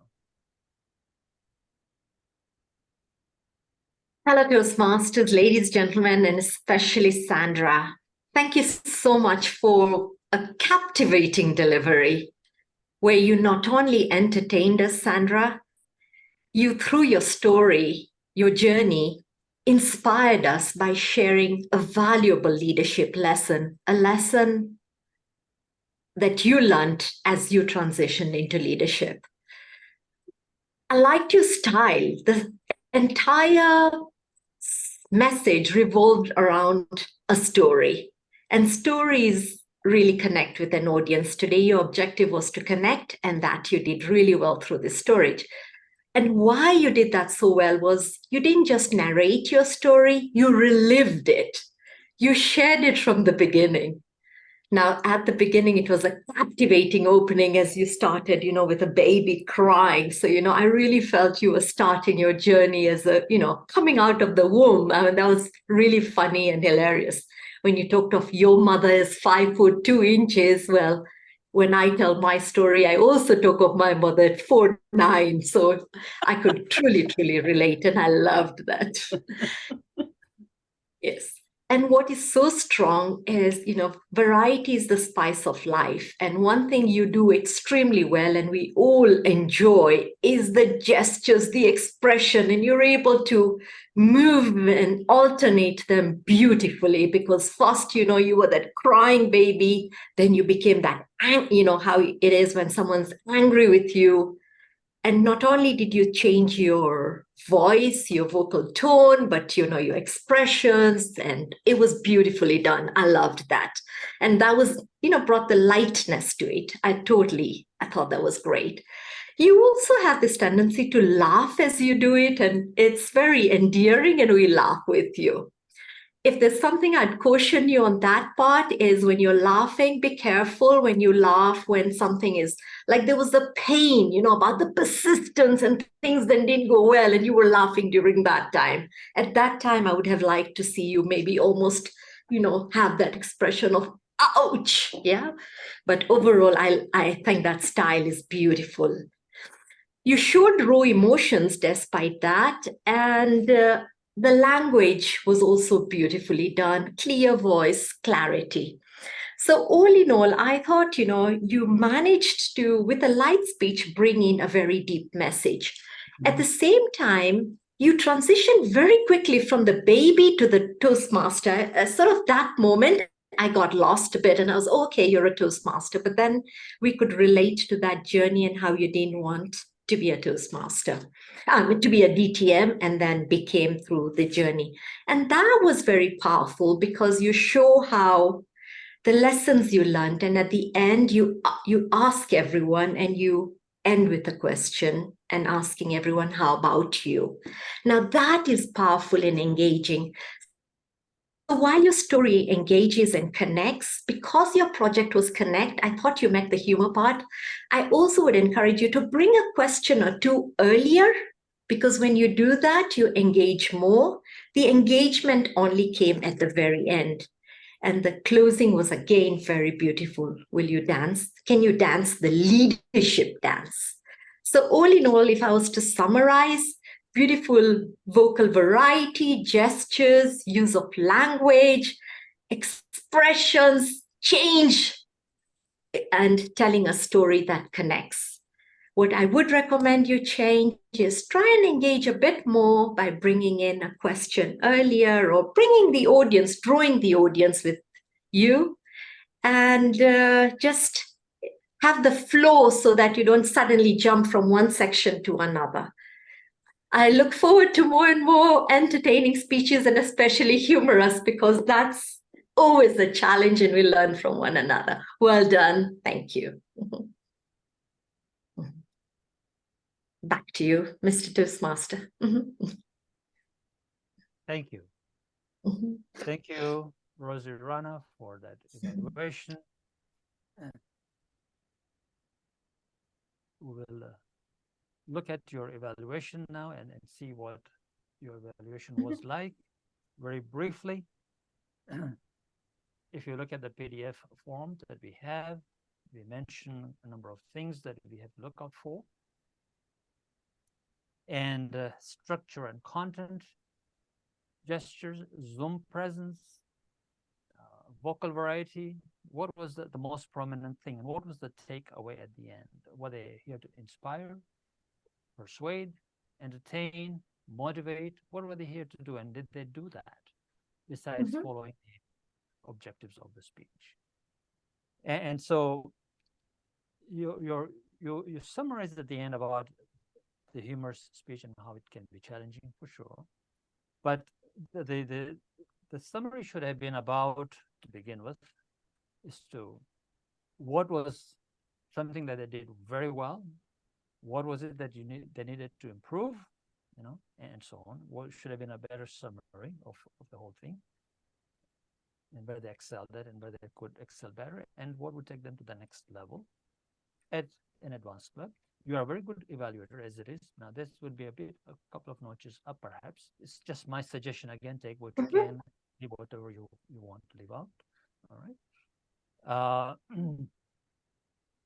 You began by thanking the speaker when you began your evaluation. You said thank you, and you talked about the leadership journey and so on, and how. But you also mentioned how you relate to the story, which is a good thing. Is that it was relatable, so it did sort of grab and hook you, right? Because of the story about how they were born and how you were born at 4 foot something, nothing, whatever it is, that is your story, and how at 9.5 pounds or whatever it is that this baby was born. So that was done very nicely, and so on. Try and use language like where you were effective. Where was the speaker really effective? Rather than I loved this or I loved that or whatever it is, where they were more effective, but they really excelled. When you start using that language, then it throws a different light on the whole thing. and where they could be more effective by doing what else they could do to be more effective, where they were not as effective in the speech. So when you use that language in an advanced club, then you're thinking more, less soft thinking, less art. It is all an art, but a bit more of science as well, to bring in a bit more science in there, as well as the art. So that there's a balance between those two. Thank you so much, Rosie. Overall, of course, a very good grade evaluation for sure, of course. We are not here to grade anyone, as it is. Our next evaluator is going to be, let me look at my Carine Baptiste. Oh, by the way, as well, Zoom presence is very, very important, because we are in Zoom world. And what was the Zoom effect? How did you perceive their movement in Zoom? Whether they moved back and forth, how much did you see of them? As they were moving around and so on. It's very, very important in a Zoom world. And we are purely an online club, so that has to be mentioned in our evaluations. Even just one sentence, rather than a full, of course, blown out Zoom presence evaluation, right? Our next evaluator is Carine Baptiste. Carine, how are you already? I'm fine, thank you, Brahm. This morning? Yes. How's Paris? Did you see the Eiffel Tower? No. Okay. So, ladies and gentlemen, all the way from Paris is Carine Baptiste. Carine Baptiste, all yours. Thank you very much, Brahm. I would like to congratulate our target speaker, Sandra, who has accepted to deliver a fabulous speech and inspiring Toastmaster journey. We have different steps in your speech when you join Toastmaster Club, and also your different evolutions to become a Toastmaster, and also the different functions, such as area director before governor director, and also these 3 roles in terms of club coach. We can see the different evolutions in your pathway or backgrounds. So it's very inspiring for us, because Sandra, you did it.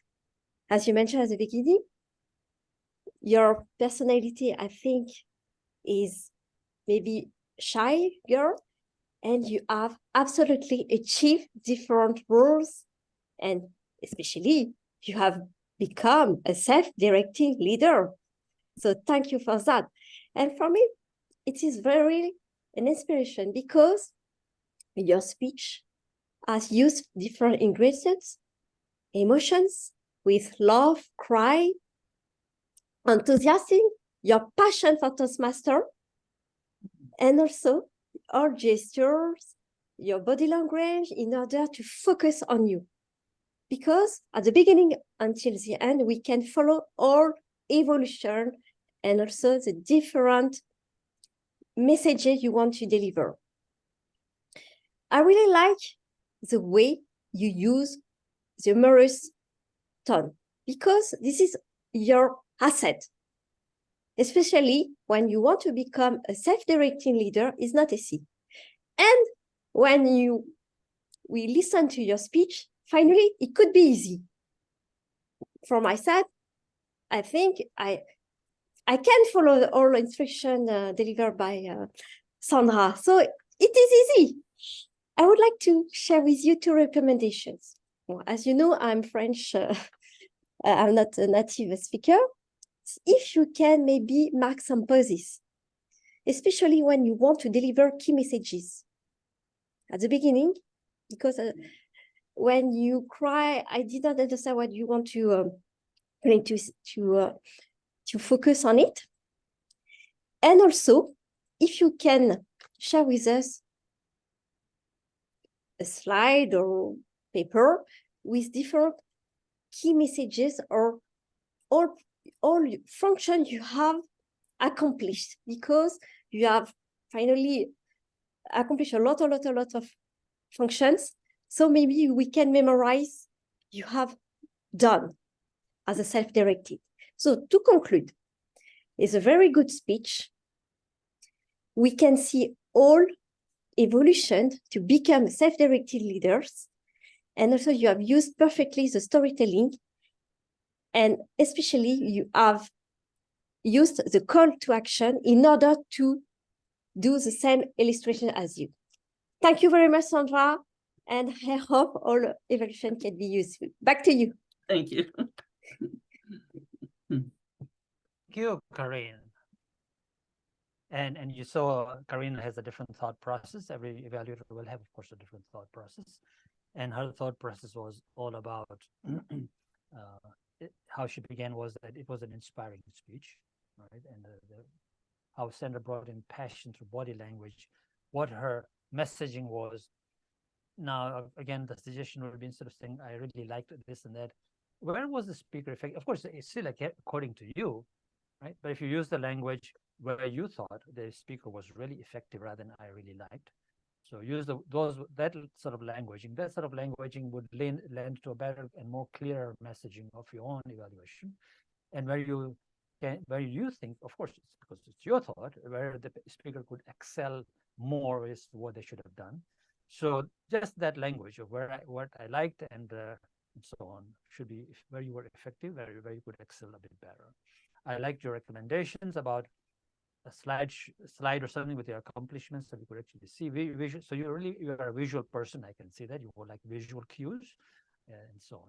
However, your conclusion was, you did say to conclude. So you were concluding, and you did summarize, the evolution as a self-directed leader. It was a technique of storytelling, and that she had a call to action. What was your takeaway, however? I didn't still hear that, right? Your takeaway. What was your takeaway from this particular thing? Should I do DTM? Should I not? Or should I just, what was it? To become a better leader? What was your takeaway? I have no idea yet as to what that was. So that means we need to know what the audience's takeaway was in the end. I still haven't heard that from very clearly. So as we go along and as we proceed, of course, this evaluation is going to get a bit better, hopefully. And it depends on your speed at which you were, and how long you've been a Toastmaster. No pressure on anyone, please. We're all learning. Carine, did you learn something here today? And are we going to progress here a bit? Yes, thank you. It was very interesting, and I need to improve more. Wonderful. Thank you, Carine. Over to the next evaluator. And our next evaluator is going to be my good friend from Zimbabwe, Clemence Kambewu. Hi, Clemence. How are you today? I'm fine, Brahm. How are you? I'm doing good. You're not traveling, right? You're going to travel next week or something, right? The week after or something? On the 15th, yes. You're going home for the holidays? Yes, I'm going home. I'll be home for the holidays. That song, right? Good. Okay, Clemence. Are you ready? Yes, I'm ready. Good. All right. Thanks so much. Clemence Kambewu. Clemence Kambewu. Sandra, thank you so much for that wonderful and effective presentation that you gave us today. There are a couple of things that I liked that you did so effectively in this speech. Firstly, the one thing that really stands out for me is your beaming personality. That really catches me. You have that personality that stands out, and coupled with the message that you were giving, that really made everything that you presented so effective to me. Firstly, I liked your opening. When you started with a story, and that was catching because that story was very relatable to me. You spoke about where you were born. Your mother was 5 foot and giving birth to you.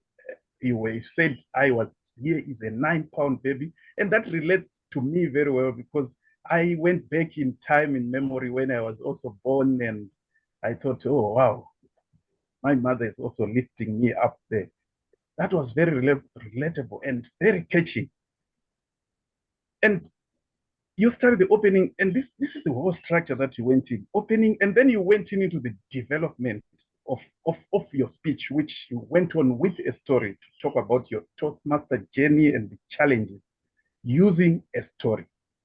And at the end, you also now gave us your message when you said How about you? Can you step back as a leader? Now you were talking to us. So here is the opening body, and then at the end, you develop the message. You effectively used dialogue in the story. That was well done. And there was quite a balance of dialogue and narration, because that is very important. Sometimes I hear other speakers use a lot of dialogue or a lot of narration, but there was so good balance between narration and dialogue, and you did that so effectively. The second thing that I liked was your effective use of gestures. You said I was creating, experimenting, and encouraging, and I could see your hands being used so effectively. That was really good. And you even went on to say, how many of you here? And I saw your hand lifted up. And that also provided a good audience engagement, because in my mind, I started answering you back. That was excellent, excellently done. However, there are two things that I noticed that you could improve on to make this speech really, really effective and so memorable. Firstly, I noticed that you were looking down as you were speaking. At some point, you had to look down, and I would suppose probably that was the speech you were trying to you had a speech and you looked at your points and see which way to go, and that really made us lose connection. I lost connection with you at those points. I would love that you have your speech and look to us every time that you're speaking. Look to me as you're speaking, so that I can also connect with you. The second thing is the message, the clarity of message. At the opening, you said that day I was born, I came out a self-directed leader. And I thought to myself, wow, this is the message. I want to hear about self-directed leadership. And I would have loved to hear about self-directed leadership. However, when you came at the end, I had as if there was a disparity, or you said another message. A leader isn't always what they are saying. A leader is always in balance. And you said it with a low tone, and you didn't emphasize. It was, it's like emphasizing to get this message into my mind. And I thought, this is the message now. Self-directed leadership. Now there is another message. I felt that in future, you could think about it and really try to bring out the message that you want to bring. Is it about self-directed leadership? And then keep on emphasizing that, or is it about leaders? Isn't what they are saying, or a leader is in balance? Is that message that should come out? I would love to have that clearly articulated. Otherwise, well done effectively in bringing this in a style of storytelling and your message at the end. I would love you to improve on eye contact as well as clarity of message.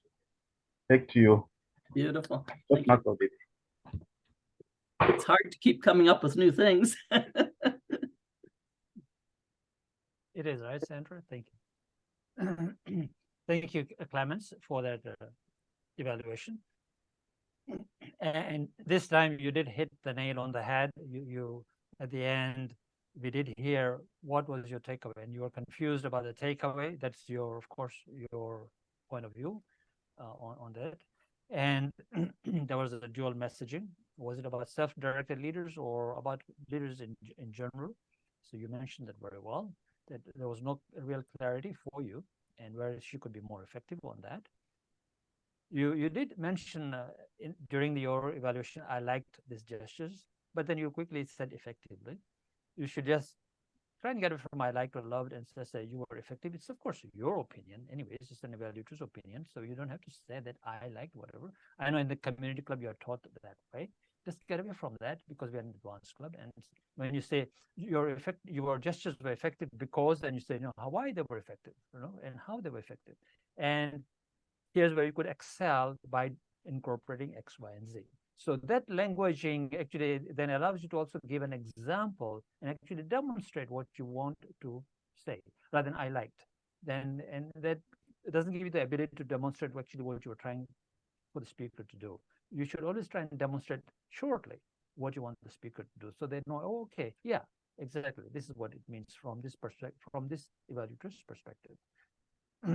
Then you did actually go on to say two things were effective, and memorable. and as well as where they could really excel was looking down, and so on. And perhaps my point of view was perhaps the speaker may have been reading, is from what you're saying, is that's what it could have been. Otherwise, at the end, how you summarize what you said otherwise, and then you summarize, rather than saying otherwise, just say in summary, in conclusion, like in Carine said, in conclusion. You should say either one of those words, in conclusion or in summary, and don't put in, when you're summarizing a conclusion, don't put in new facts and figures. You just conclude by summarizing the whole evaluation. Overall, you have improved a lot by coming to those Tuesday meetings. I know you come in the mentor meetings, and you really improved your evaluations quite a lot, Clemence, and so on. So thank you so much, and I hope we are learning together here today as well.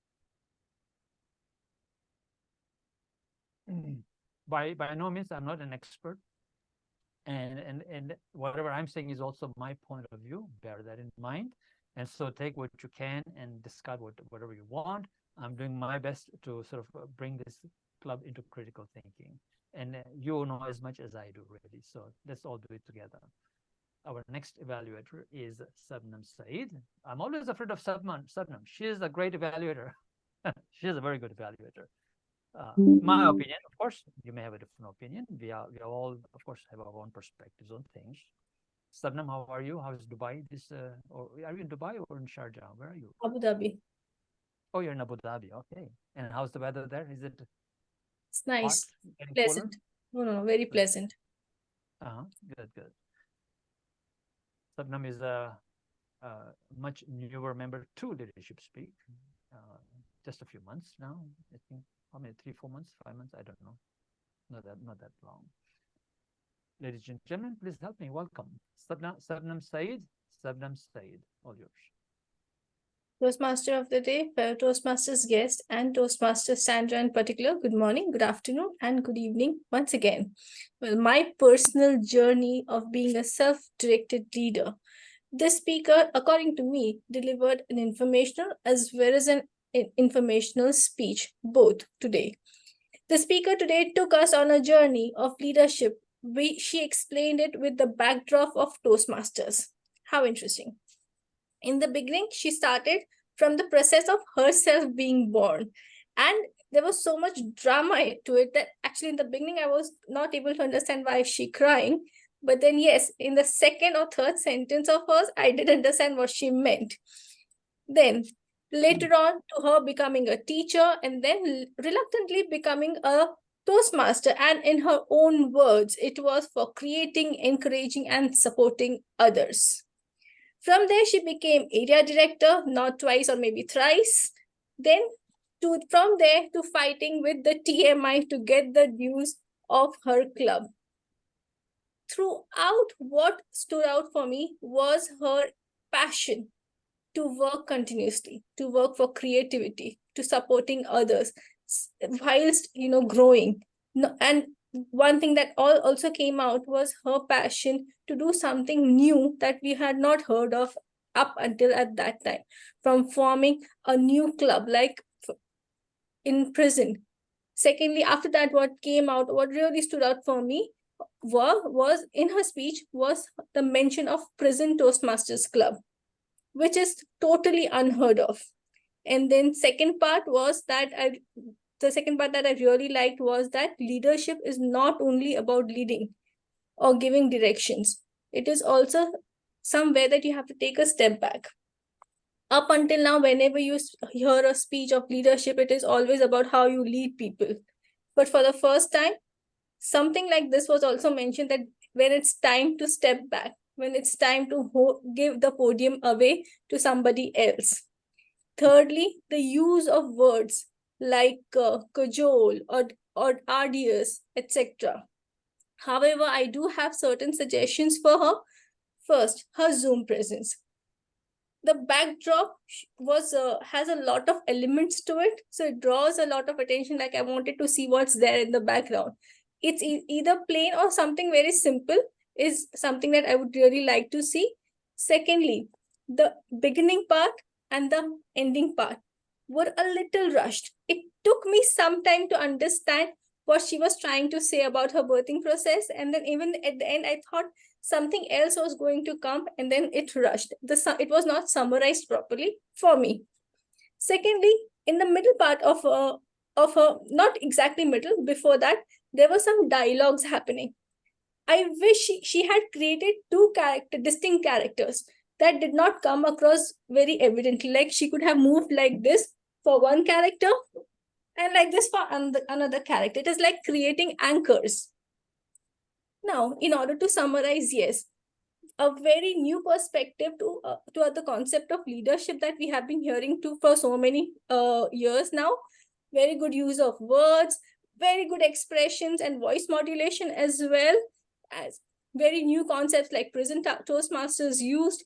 Yes, some suggestions regarding Zoom presence, then polishing the beginning and the ending, using two anchors for dialogues, and summarize your speech. With that, all the best. Over to you. Beautifully done. Wow, amazing. Now, like I said, I'm always afraid of Sabnam Saiyed. She knows. Now, this is of course my perspective. We all have different perspectives. I'm talking from my perspective, and she's an effective evaluator as far as from what I see and perceive. She did mention right from the beginning, right at the beginning, that it was all about self-directed leadership. That was the intent, and it was informational, inspirational. She mentioned how the speech was conducted by using Toastmasters as a backdrop to bring forward that particular about self-direction and so on. Now, here's the thing: is you did emphasize that according to my perspective, according to what I saw, my point of view, you said that whenever you wanted to sort of encourage the speaker. Now let's get away from that and say this is where you were effective at, and this is where you can excel, right? Always use that language. When you use that languaging, it's better languaging for leaders and to be more effective as a leader and how you're thinking critically. And then also your suggestions will then follow through in a much better fashion. You already are good. Now this is your next level of being better in that manner. Overall, your evaluation was all about beginning well, how the speaker began well, what their intent was, how they did that through the speaking, how through the use of words, how they could improve on their Zoom presence. And you had the summarizing, which was very well done as compared to what we've seen so far in this evaluations so far. So as we go along, hopefully you're beginning to pick up this key elements of what an evaluation is at an advanced club level, and we're going to get better as we go along. Now, no pressure, of course, for the next evaluators who are going to come on. Just do your evaluation as you wish, and then we'll try and see how we can improve as we go along. But I noticed, and that's why I say Sabnam is a good evaluator from the perspective of how she did this evaluation here today. Now, some people are saying that I can't speak, they can hardly hear me. My voice is a bit low today. It's one of those, how I feel, still recovering. I still haven't fully recovered. So today, my voice is a bit low. I cannot speak very loudly. I'll try my best to speak loudly. My microphone is right here. And I'll try to see if I can speak loud. If you're not speaking to the meeting, please mute your microphone. Let me just check my technology to see if you guys can hear me well or not. Mr. Zoom Master, am I fully audible properly, or should I speak louder? Your voice is fine. It's fine. Maybe the person who is not able to listen, maybe has to increase the volume of the speaker. But for me, I think for everyone, I think it's okay, I suppose. Oh, I see. Okay, because somebody did send me a message, they couldn't hear me well. And as it is, yeah, I'm not speaking as loud as I normally do. Anyways, I'm a bit quieter today. So our next evaluator is going to be, our Zoom master, Paramjit Singh, who is, of course, the Sergeant at Arms for our club as well. He is from, I believe, UAE, Dubai. You correct me, which city you are in Dubai? Sharjah. Okay, good. And a man who dearly loves how to serve the club, and he's a man of service. Everything he does is from a heart of service. And that is a great way to come from a place of being, what I would say, loving what you really do and how you do it. Ladies and gentlemen, my good friend here, Paramjit Singh. Paramjit Singh.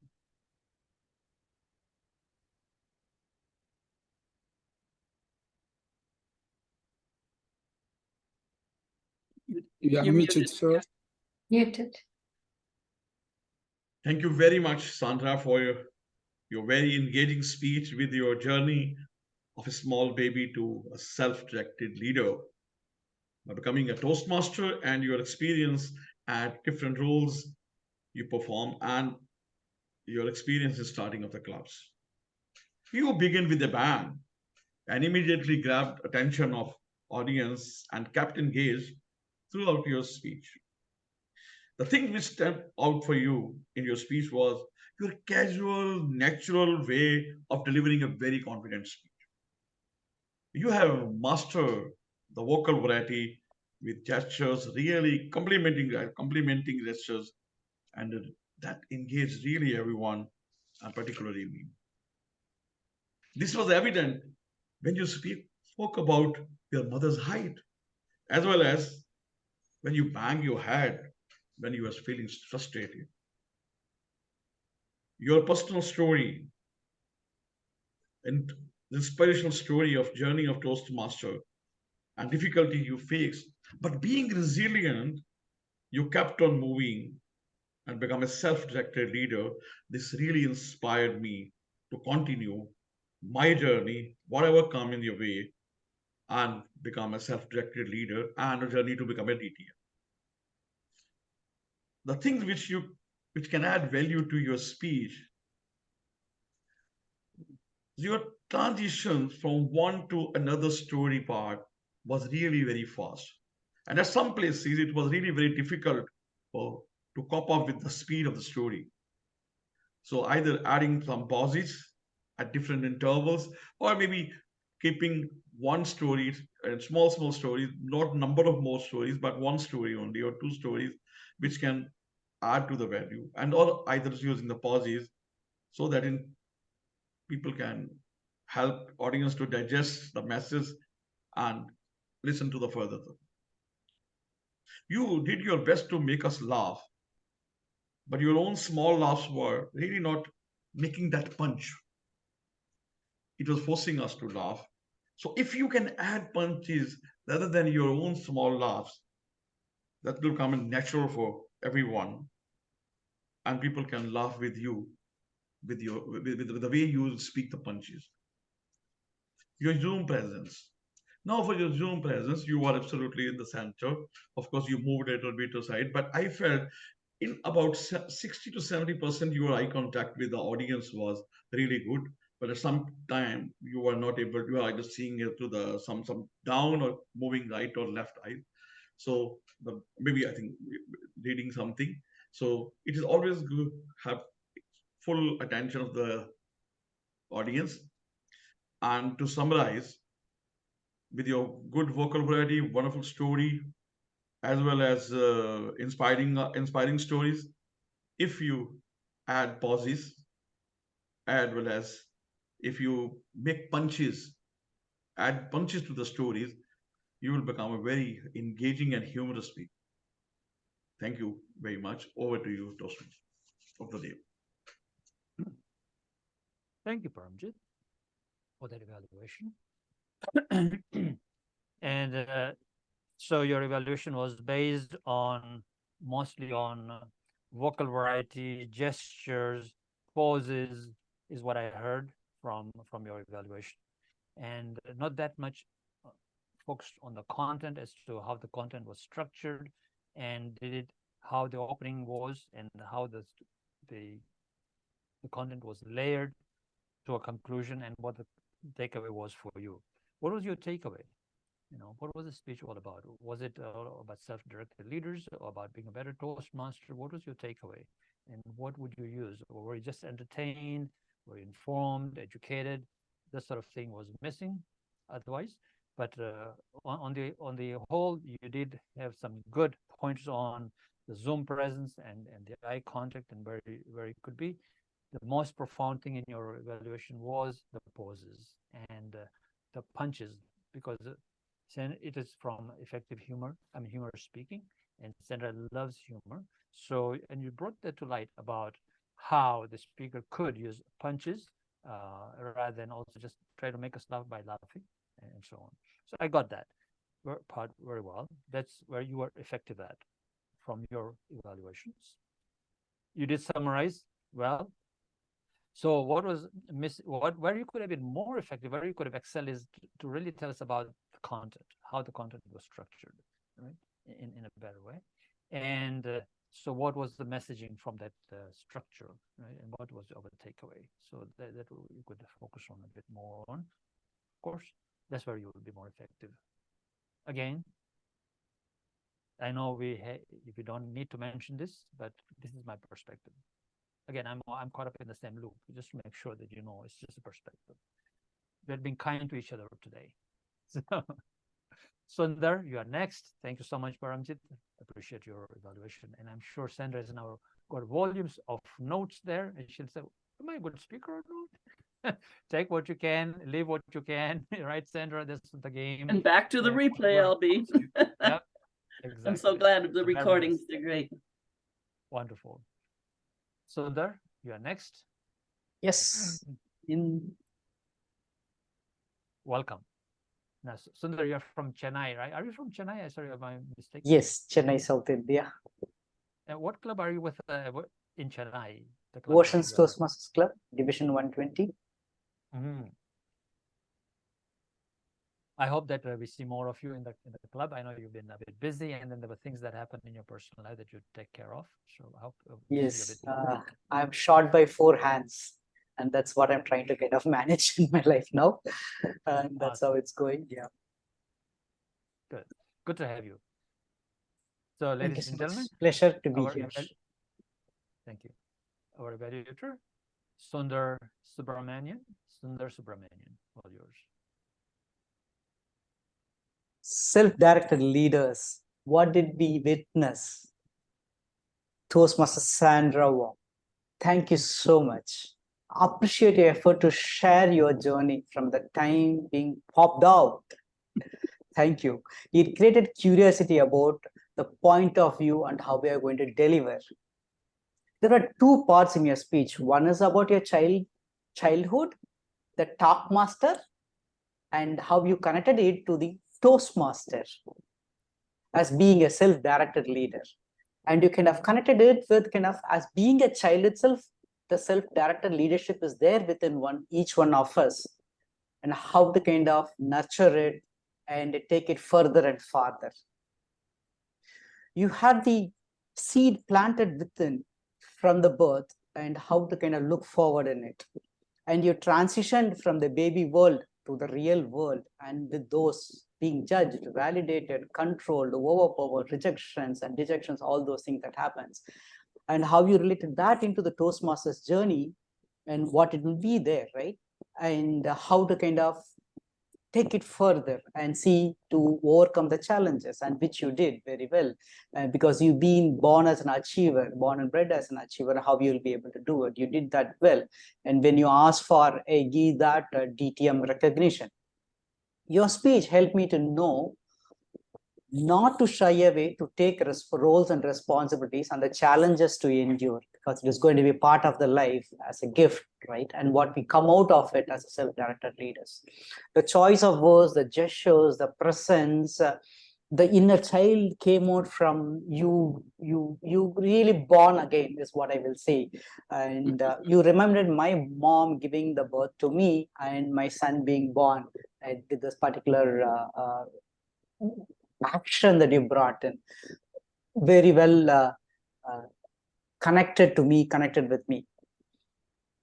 There are a faint volumes and silence, which I was not able to kind of relate with from the beginning.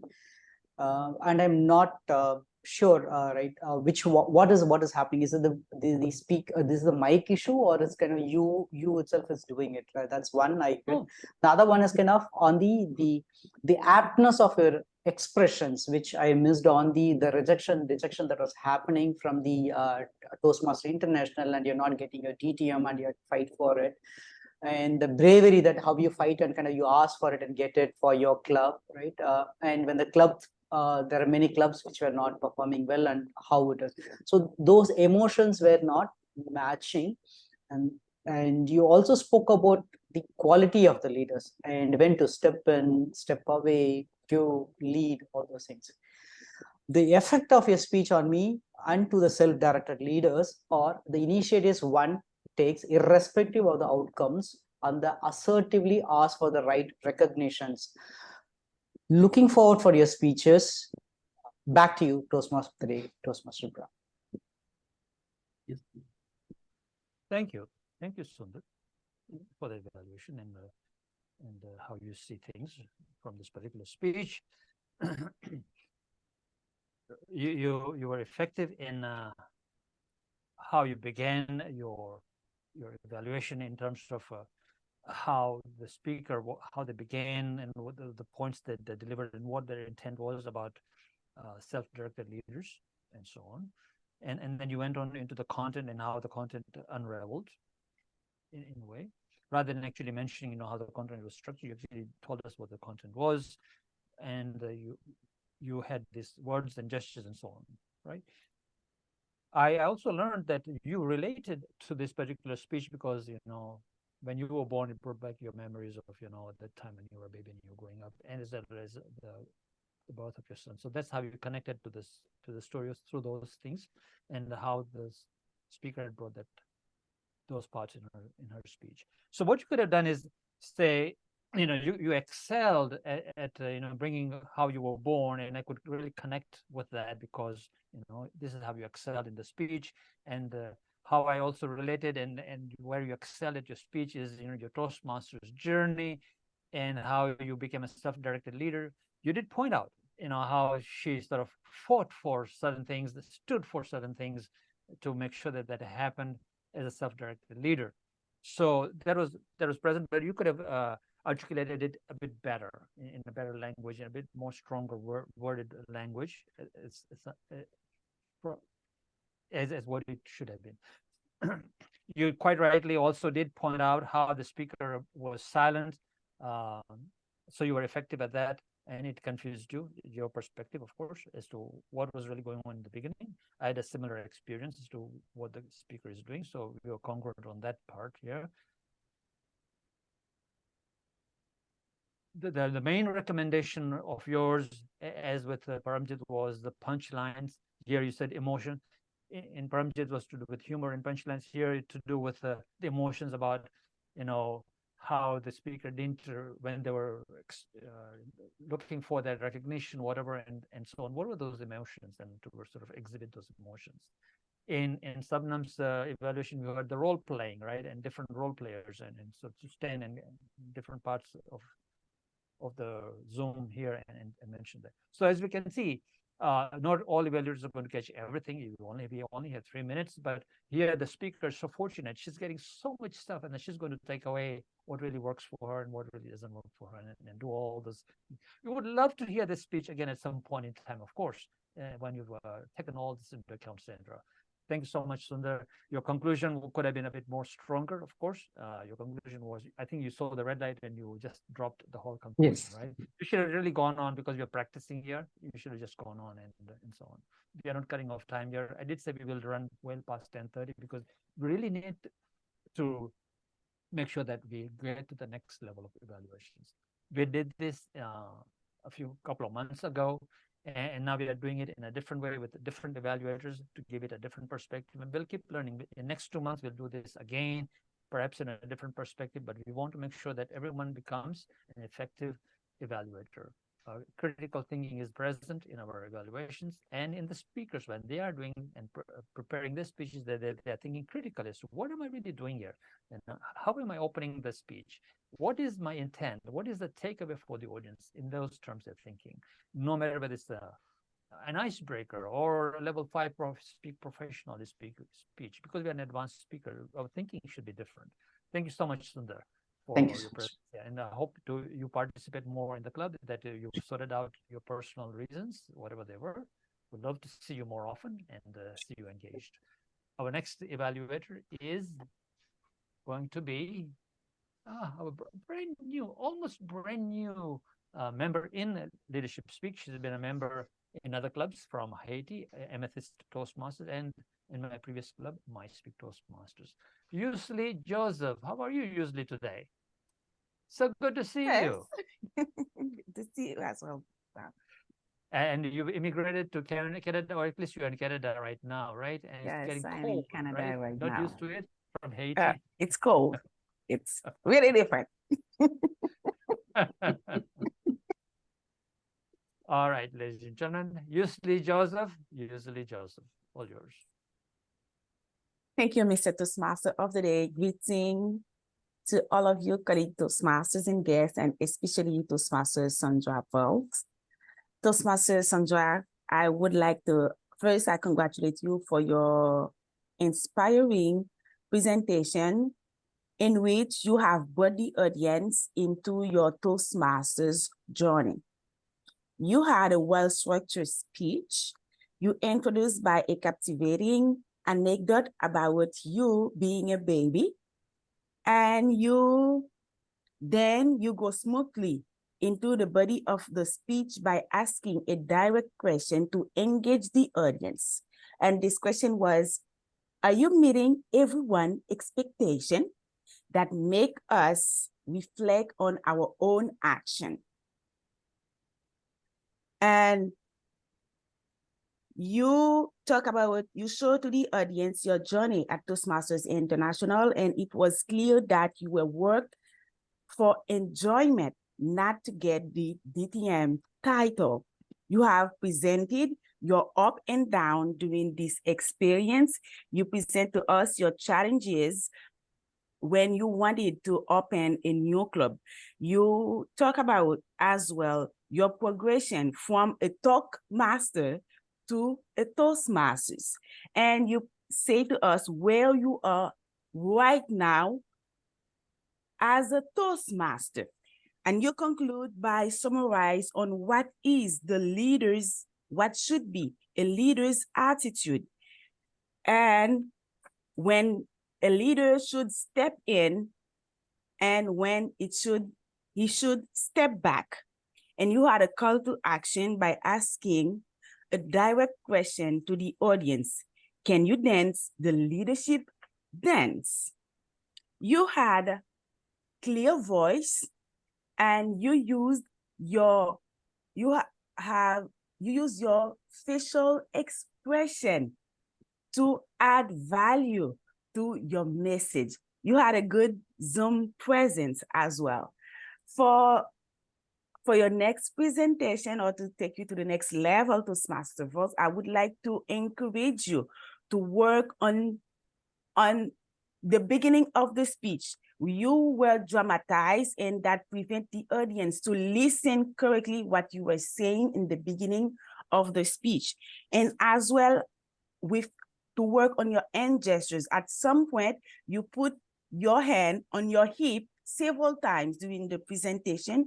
And as well as it was a humorous speech, you could work on your punches because you were laughing before the jokes. When you were making the self-deprecation about the color of your hair, you were laughing before you give the joke. But give the opportunity to the audience to appreciate more your humor. Congratulations for this presentation. We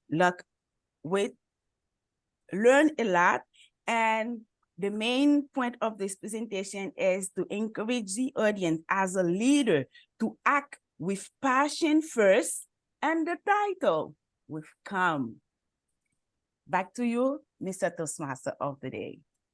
Thank you. Thank you, Youselee. Thank you very much. By now, my attention is like starting to wane a bit. Something to focus a bit more here. Thank you, Youselee. You began your evaluation. You were effective in saying, what was this evaluation all about? It inspired you. It was an inspirational presentation.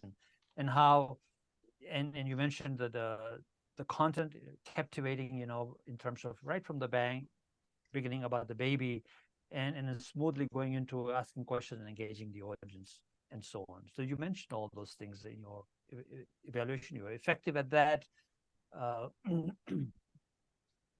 You also mentioned, and you were effective at mentioning how the speaker intent was how through Talkmaster they became Toastmasters, and so the leader that they were, and the attitude and so on and so forth. So you were effective in terms of how the content had moved, and what the speaker's intent was through the content. To be more effective, however, you could have said, you were effective in your content in terms of these were the points and this is what the takeaway, and you were moving towards the takeaway. This was what the takeaway should have been, or is as per how you saw this, and what was the takeaway actually in the end. So in your conclusion, when you said congratulations, you just said in summary, right? And in summary, this is what I got. You were encouraging people to be a leader, to have passion, and the title comes later. But also in the conclusion, or in a summary, you should have mentioned precisely what the improvement was. Briefly, of course, you would have explained a bit more. But in the summary, in one sentence or one little line, that's what it was. That's how you're summarizing. Where they were great, where they could improve, and what would take them to the next level of being great, so on, right? In the conclusion, in that sort of manner. So overall, you are pretty good at your evaluations. You're effective at your evaluations, and just you have to incorporate a few things that we are discussing here today, and they'll take you to the next level. Thank you, Youselee. Much appreciated, and thank you for being a member here. Seeing you after a couple of years from my speak. Our next evaluator is going to be, according to my here, it is our good dear friend Raam Lakhanpal. Is Raam here? Yes. Hi, Raam. How are you? Pretty good, Brahm. You're talking a lot. There's a lot of goodies there. And I'm making notes as we go along. Perfect. Awesome. And so, we have no expectation. We'll just listen to your evaluation as what you have so far, and see how we can improve together. And so of course. And Raam lives not far from me, about what, 30-40 miles from where I'm, Markham, right? About that, yeah. I'm closer to Richmond Hill. Yeah, and Youselee lives in Pickering, and then Sandra lives somewhere in Belleville. So you're all out in the east from where I am, much closer. Of course, Sandra and Youselee probably be closer together from Pickering. So. Anyways, Raam, welcome. Thank you very much, ladies and gentlemen. Raam Lakhanpal. All yours. Mr. Toastmaster, and especially our speaker, Sandra V. V stands for victory. What I heard, what I saw, my opinion. Yes. Wow, your mother delivered a golden goose, girl. Yours were humorous, so I got to put an evaluation that's humorous as well. Amazing opening from start till end. I was glued. The story, the mother, and the sizes, variations of the child and your mother. And mother must be saying, what am I going to deliver? An elephant? Attention grabber. Who doesn't love children? We all do, especially when it's a golden girl. You're most effective at humor and doing it in such a manner that it was very digestible. You weren't just stagnated in one spot. You're moving around so that people will not be dazed in one spot, but saying, well, I wonder, leave people in suspense. We didn't even know what you were going to come out or what's going to come out from your mouth and how effective it could be. And those movements, the story, the captivating from the beginning, and no lull here. Till the end, you kept on the suspense. And what am I going to do? I am giving you all the stuff that I saw. In summary, my opinion. And you did such the added goodies, what I said. You had vocal variety. You had clarity. You had gestures. The smile. what will be your takeaway for the next competition? I don't know whether you'll be competing or not, but your competition will be there, I'm sure, at some level or the other, even at this club, when you're coming back and you'll be doing all that. How about the 3 P's? But I'm only going to use the 2 P's. And people say P for pause, greater pause, look around, and a little bit attention grabber will be a little bit more than what you're doing. How about the pitches? If your pitches were a little bit higher and a little bit in the middle and a little bit lower and saying, I went to jail. Did you know that I went to jail? Do you know how often I visit the jail? They put me there for a reason. And the reasons are this, not to put me in in handcuffs, but rather something I deliver, something I wish. I'm looking for something in the end. I'm looking for them to give me a position in there so that we can build a club. That was great. Okay, another takeaway is the audience. I want the audience to take away humor, engagement, gestures, exceptional vocabulary. Those were really, really amazing, I thought. And that is what I would take away if I was listening. And that is great. With that, I return control to you, Mr. Toastmaster. And thank you, Sandra, for delivering, remember, the V for the victory girl.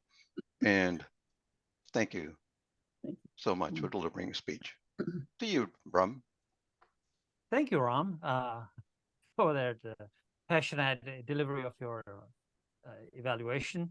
And the way you delivered it is a very different. You have a very different way of doing it, and it's just amazing how you deliver your evaluations. You began with, of course, V for victory, and yes, yes, yes, and had passion and all that, and how you were glued to the speech and so on. You mentioned about about the content, what the content was, but it still left me a bit as a listener here as to what did you get from this speech? As to, I mean, you did, if somebody's talking, yeah, if you can mute yourself for those. It's not me. You're double talking there, Brahm. Am I double On talking? your end. Echo. Okay. Echo. Then it is the Zoom internet thing here. Okay, thanks so much. I can't mute myself. And so here it is. Let me just recollect my thoughts here. You mentioned about how Sandra left people in suspense. We didn't know what she was going to talk about the next and so on. I didn't hear where she was really effective at. What was she really effective at? You went into, in summary, you mentioned the summary, vocal variety, gesture, smile. That's where she was good at. And then you went on to giving more feedback about the 3 Ps. In summary, when you say in summary, that means you're just summarizing, you're ending, that's it. And there's no more to come. There's no new material at all. So, and the new material came about the 3 Ps, the pose, the pitch, and so on. And your takeaway was humor, engagement. But what was really takeaway was, sure, how to use humor, how to use engagement, but what was the takeaway in terms of the content itself? What was the speaker trying to say?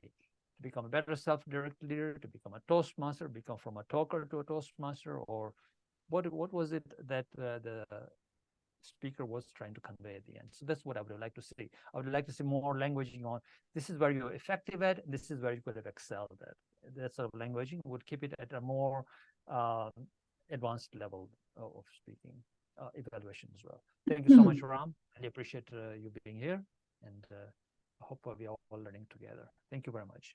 We'll move on to our next evaluation. Now we have, of course, 2 more evaluators who are going to not be evaluating Sandra, but they're going to be evaluating the toast, raising the toast. So Tony is going to evaluate Nikhita Winkler. And then somebody is going to be evaluating me as to how I did today, especially in my presentation earlier on, the half-an-hour presentation on critical thinking, which will be Claudette. So we'll begin if we are ready here with Tony Bratschitsch. Tony, if you can spotlight Tony for me, Mr. Zoom Master. Thank you so much for your patience. There's a lot of movement here, Paramjit, so you're doing well. Tony, how are you doing today? Oh, doing real good today. Thanks.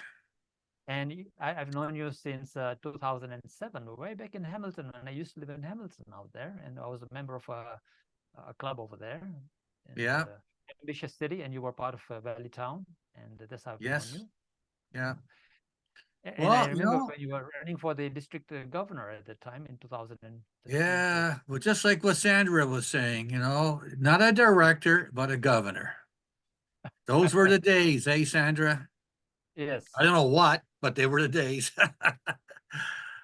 Yeah. And I remember meeting you at when you were, what was it called?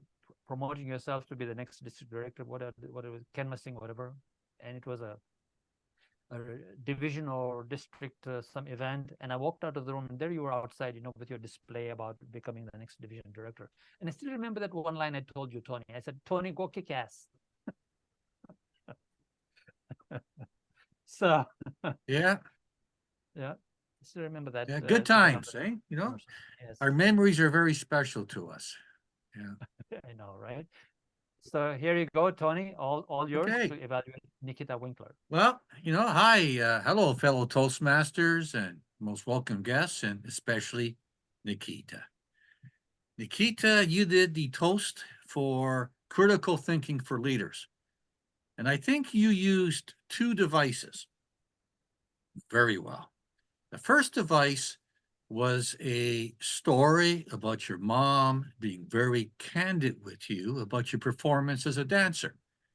And by using that device, you were relaying a leadership aspect that's very important. Candor. Leaders must be candid, honest, and transparent. And by using that device, you were using critical thinking to describe part of leadership of who we are. And the second device, I thought, was very clever. You used the analogy of dancing for progress. And dancing, of course, gives us an image, a presence. And I believe what you were relaying there was executive presence, which is being authentic. Executive presence is hard to define. It can mean many things. But hey, everyone, a leader when he or she walks into the room. Sometimes you just know it. So having executive presence by being authentic means how other people see you as being a leader. So there were two clever devices for providing critical thinking for evaluation. Now, your toast itself, the techniques were very good. You had a good flow. Of course, you used a story and an analogy, as I mentioned. There's one recommendation I have. When you raised your glass, you said, I wish to make a toast. Or I believe you should have maybe said, join me in making a toast. Now, that's my opinion, and maybe that's what you meant. And if not, using the method of join me in this toast is the affiliative leadership style, which means, saying, come with me, which is part of being a leader. In summary, good use of devices to talk about who we are as leaders and where we're going as leaders with executive presence. Nice use of the incorporating your mom with the story, and using the analogy of dancing for progress. And by combining the two, you did one other thing. You showed us critical thinking about visionary leadership of who we are and where we're going. That requires visionary leadership. And that was a great way to do a toast to get us started with this meeting on critical thinking for leaders. So, Nikhita, way to go. Well done. Thank you.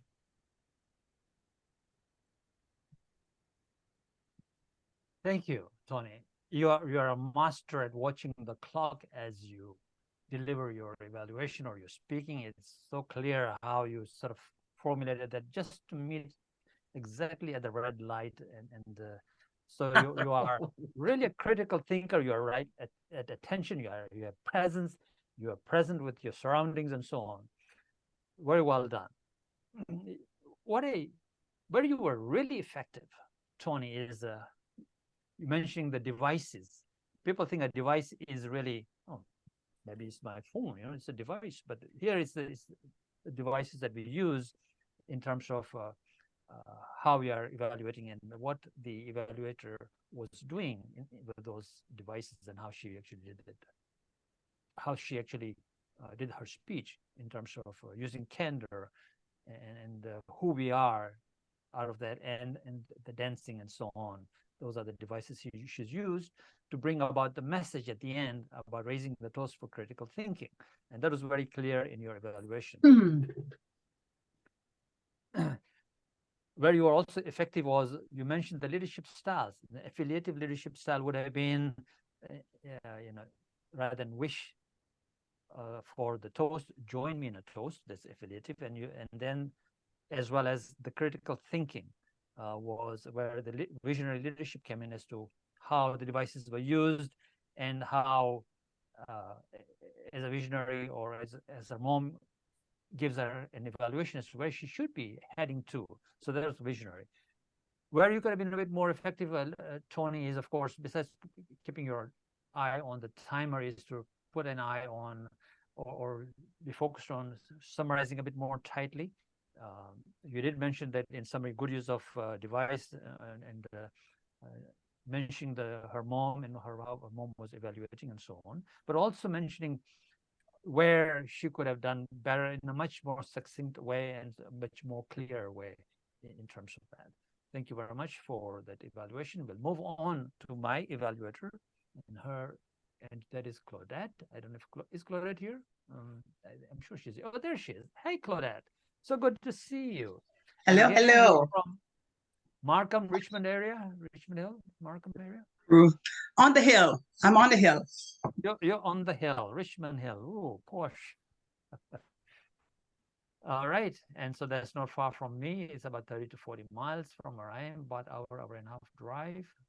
Thank you. And actually more, Nazim, one of our guests who is on a regular basis here, is from that area, I believe, as well. Markham, Richmond area, so not too far from each other. Ladies and gentlemen, please help me welcome Claudette Thomas to evaluate your Toastmaster of the day. Thank you, Mr. Toastmaster Brahm, and critical thinkers.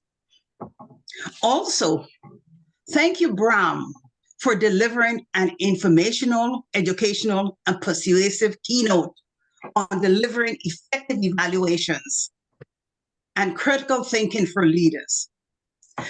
You may notice how Brahm's keynote was well-structured and organized, with a strong opening using one of his personal quotes on feedback, which grabbed my attention. And this was followed by the key factors on evaluation. His keynote flowed with compelling content on effective evaluations. He sent out this information on a PDF ahead of time to members, and guests and other members who didn't have it found it in chat for reference. Brahm's message on how to deliver effective evaluations was impactful, and it aligned with the content he presented.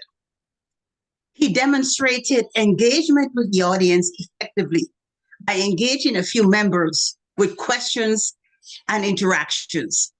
He also asked us to put our camera on so that we can serve him because he's serving us. This was a practical example there. Brahm, your delivery skills and voice modulation was practical and effective. Your Zoom presence, Brahm is a master at his Zoom presence and visual aids. You excel in this area. Thank you. Brahm, you may want to consider your introduction of yourself before you speak. The SAA did an introduction earlier for you as a Toastmaster, but it could have been an introduction for you as a speaker. On your slides, you had an acronym, IIMPE, which appeared and disappeared. You could have addressed it a bit more because it left me wondering, what is it? Was the Q&A timed or not? It could have been more straightforward for me and also, I believe, for you. Also consider summarizing your key factors or a circular closing, tying in your opening after the Q&A and not concluding your Q&A just like that. You want to be the last person to conclude your presentation and not a Q&A session. You want to deliver your final takeaway message to the audience. To summarize, Brahm, your training was practical, engaging, beneficial, informational. I learned a lot. You excel at your presentation skills, your Zoom presence, and content. Consider where, when, and who introduces you as a speaker, and you being the Toastmaster also. And summarize your keynote after a Q&A session. The training was memorable. Overall, Brahm, thank you for delivering a compelling educational keynote. I intend to improve my evaluation skills. Thank you, and back to you, Toastmaster Brahm. Whoa. We are glad that you were the last evaluator. You've done this very effectively. You really spent a lot of thought into this, and I totally get it. We learned that the summarizing should be the last part of speakers. After the Q&A, the speaker should summarize rather than just end with the Q&A. We learned that from Lance Miller, I believe, and you used that here in your evaluation, and I ought to have used that, actually. Very well done.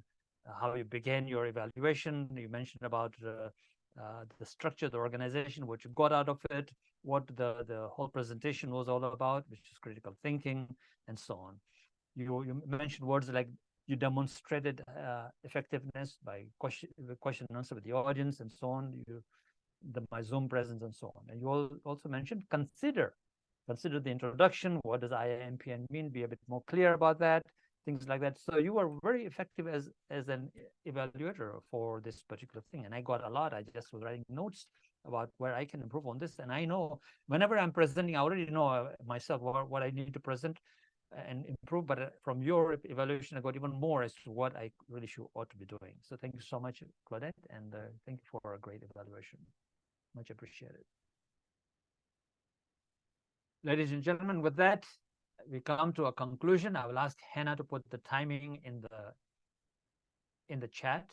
And now it's 11:04. I did say we will run a bit late because this is supposed to be was supposed to be what I would say a training session for everyone, and we trained well. We will be putting this recording up, and I will ask the future evaluators to really look at this recording of this meeting, because great points were raised by various different evaluators, different perspectives, different way of picking out what a speaker ought to sort of, where they're effective and where they could excel at better, and how the conclusion summarization went, what the content is, how the content should flow, what the opening is, how the ending should be, and so on. That is all to do with critical thinking. And now we are beginning to understand, and I myself beginning to understand as I go through this process myself, is what critical thinking is. I'm as much a student as anybody else. Most of our members, by the way, for those guests and members here, is that they are away they are either area governors or district governors or division directors currently.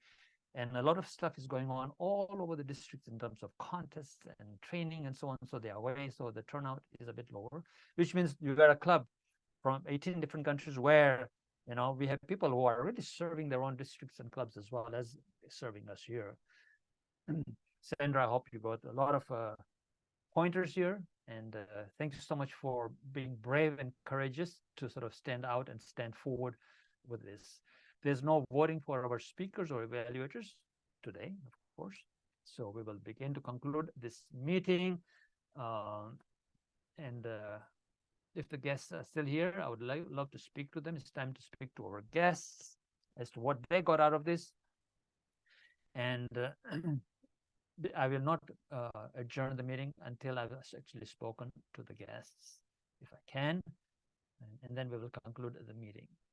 Our first guest that I can see here is Mamadou Guebre from Nigeria, who is intending to become a member. He's filled out his eligibility form. We're waiting for his application form, and then we'll take that process further. So Mamadou, how are you doing? And welcome to Leadership Speak. Today was not a regular meeting, so it was very different. How did you find this whole process today? Good afternoon or good morning. Yeah, it's afternoon here. Mr. Toastmaster and ladies and gentlemen. Yes, this is Mamadou Guebre originally from Côte d'Ivoire, but living and enjoying beautiful sunny Lagos in Nigeria. I've joined, I've learned, I've been inspired, and I want more. I've learned that when people or when the student is ready, the teacher shows up. And I've also learned that I shouldn't actually learn to stand out, but I should learn to stand with those who transform the world, who inspire. And I've heard you say that, Brahm, I heard you say that learning actually is the mindset here. And I've saw another aspect of Toastmaster, another way of conducting meetings, another way of doing things. And I've been inspired. And I would like to come back. Back to you. Thank you. Thank you. Yeah, we're all about innovation, you know, and learning. And as advanced Toastmasters, our conversations are a bit more direct and a bit more in how we can become more skilled at the critical thinking and being more confident and speaking with conviction. Thank you. Well, I look forward to your application form.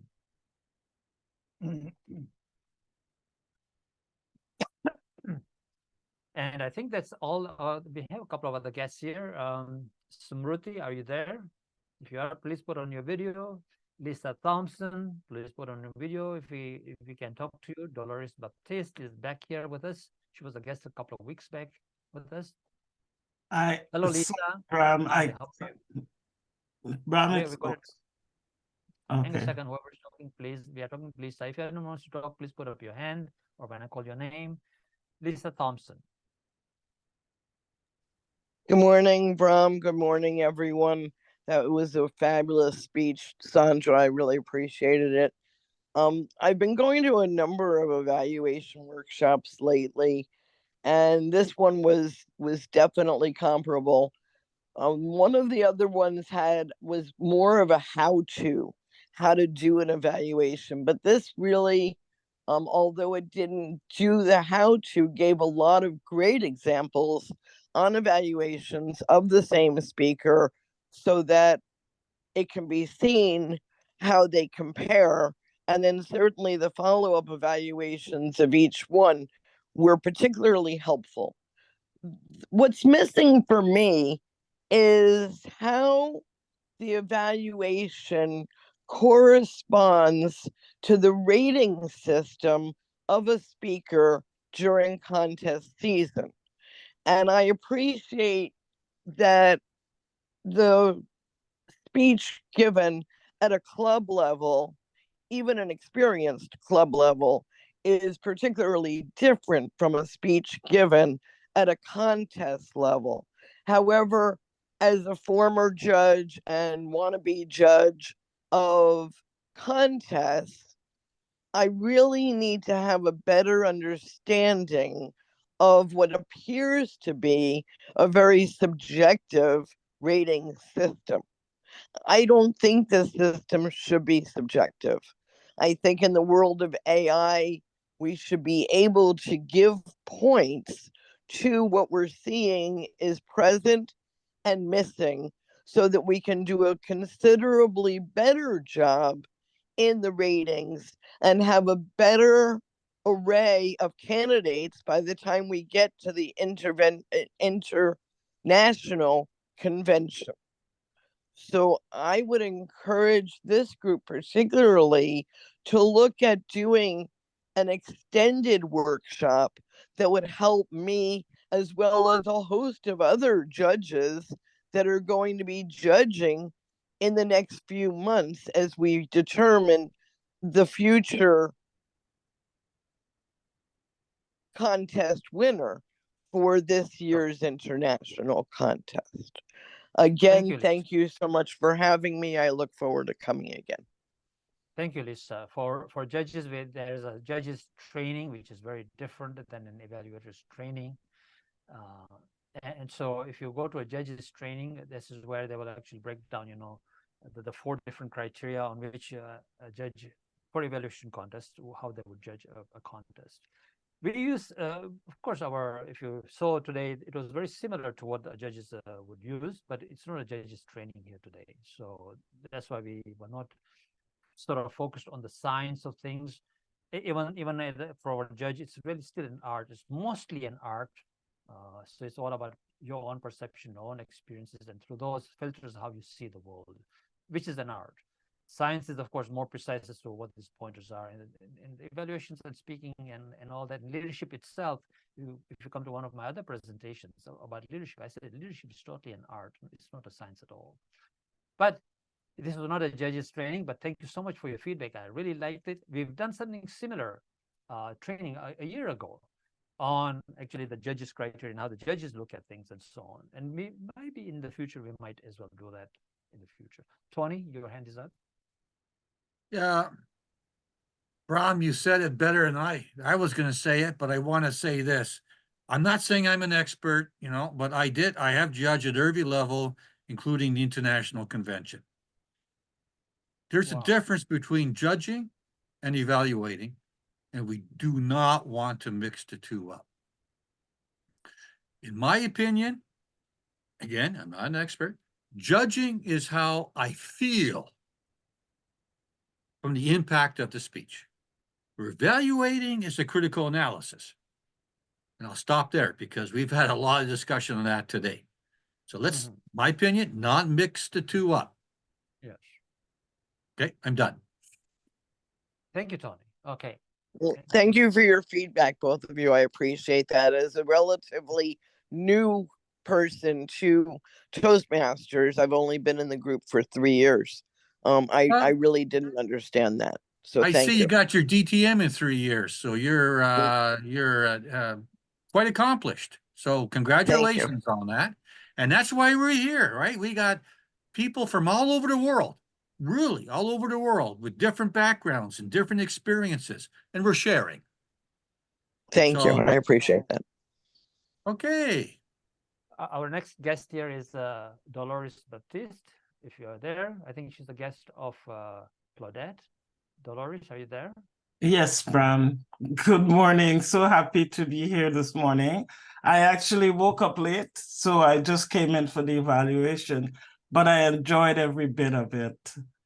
And I definitely will be back. Oh, you sound so ominous, like the Terminator. I'll be back. I'll Famous be line, back. right? So famous, right? I'll be back. I'll be back. Good to have you, Dolores. Thank you so much. Yeah, I'm traveling on Tuesday, so I won't be back till mid-December, and then you'll probably see me in January. Wonderful. I like what I see. I like the club, and I enjoy, and I'm learning as I listen in. So thank you, Claudette, for inviting me. And Brahm, it's always a pleasure to listen to you. It's always I've a pleasure to have you, enjoyed Dolores. it. I know Dolores from previous years as well. So thank you so much. And Claudette was right when she said you've got great presence. Thank you. And then we have Harriet. Hello, Harriet. How are you? I'm fine. Good morning. Good morning to you, Harriet. Where are you from? Harriet is from Djibouti, in Africa, North Horn of Africa. Oh, yes, I do remember. Yes, you're from Djibouti, but actually you were born in Zimbabwe or somewhere else, right? But Okay. Officially, I am from Uganda and I'm working in Uganda, Djibouti. right? Mm-hmm. Yes, I can see a flag there. And so, are you ready to become a member of Leadership Speak? Or are you just going to visit I think I us? had mentioned previously that I like the club, but I think I don't qualify. Oh, you don't qualify. You're still It's an haven't done your advanced level 3 yet. club, yes. So I'm really auditing, yes. And when I get there, I will surely, Absolutely. yeah, Absolutely. yeah. So I Please just do wanted come to and mention visit that us. I enjoyed, yeah, Please I do come and enjoyed. visit us. Yeah, good. Thank you. I think yes, it's frozen. Okay, I think she was frozen over there. We have Jean Small. Is she still here? Hello, Jean. How are you doing? Our regular Brahm, guest thank from you very Florida. much for always having me, even though I'm not a member of Leadership Speak, but I'm thinking hard about it because I love what you do in your club. And I admire you personally as a speaker. Oh, thank you. Thanks so much. There's one thing that bothers me in Toastmasters, in speeches, from what I've read in public speaking books. The skill is to speak in a friendly way, but seriously and well structured and professionally. To be professional, but to speak in a way that the audience can want to be like you. That's what I've read in public speaking books. And I think that's a very difficult thing to do.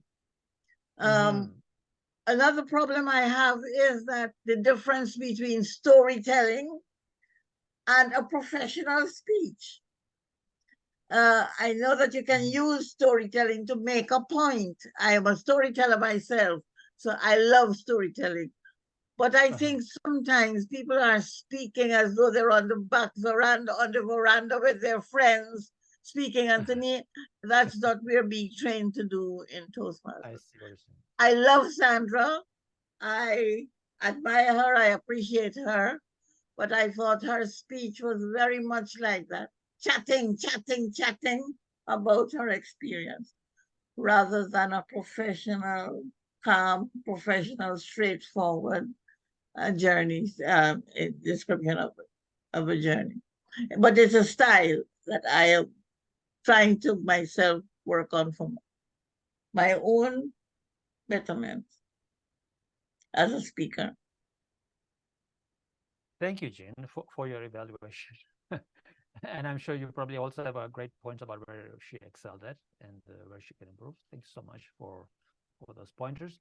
I'm sure Sandra will take what she needs and leave out what she doesn't need. Thank you so much for being candid here. Thank you, Jean, and please do visit us often. And let me have a look at my screen again and see if there's anybody else that hasn't spoken yet. We have Nazim and Marty, if you're still here. If not, we'll move on and conclude this meeting. Theophilus is our regular attendee. Nazim, how are you doing, by the way? You're also in Markham, right? Yes, I am in Markham. I'm unbelievable. Cold. Well, yes. Today it was such an awesome meeting. But the take home here is you kept on asking each evaluator two questions. One is what were you effective at, and what were you excellent at?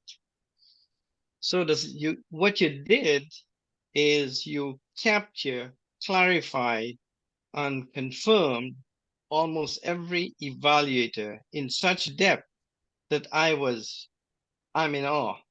Because it's a workshop, there's so much to take away from your evaluation. So that's what I gained from it. It's really an amazing workshop. Now, you have done what a lot of people are not doing. developing leaders across the board, across the globe. But what I like about you, especially you and your methodology, and that's why I keep on coming here over and over with just an invite. So the point I want to make here, and Aristotle said, excellent is not an act, it's a habit. You have the habit of putting the spotlight on people. And that's what's unique about you. That's why you have all of us eating from this buffet. So I want to thank you. Thank you again for inviting me and having me here. But you have that ability to put a spotlight on other people. A lot of leaders today, all they do is they want the spotlight to be shining upon them. Whereas you, today, especially today, you keep on admitting, oh, do I feel well? Can you hear my voice? No, you did this without you're unselfish. So that's the reason why I love what you do. You're unselfish and you keep on putting the spotlight on all of us who are aspiring to be great leaders. And thank you again. Thank you, Nazim, for your feedback and as a guest. And hopefully one day you will actually join the club.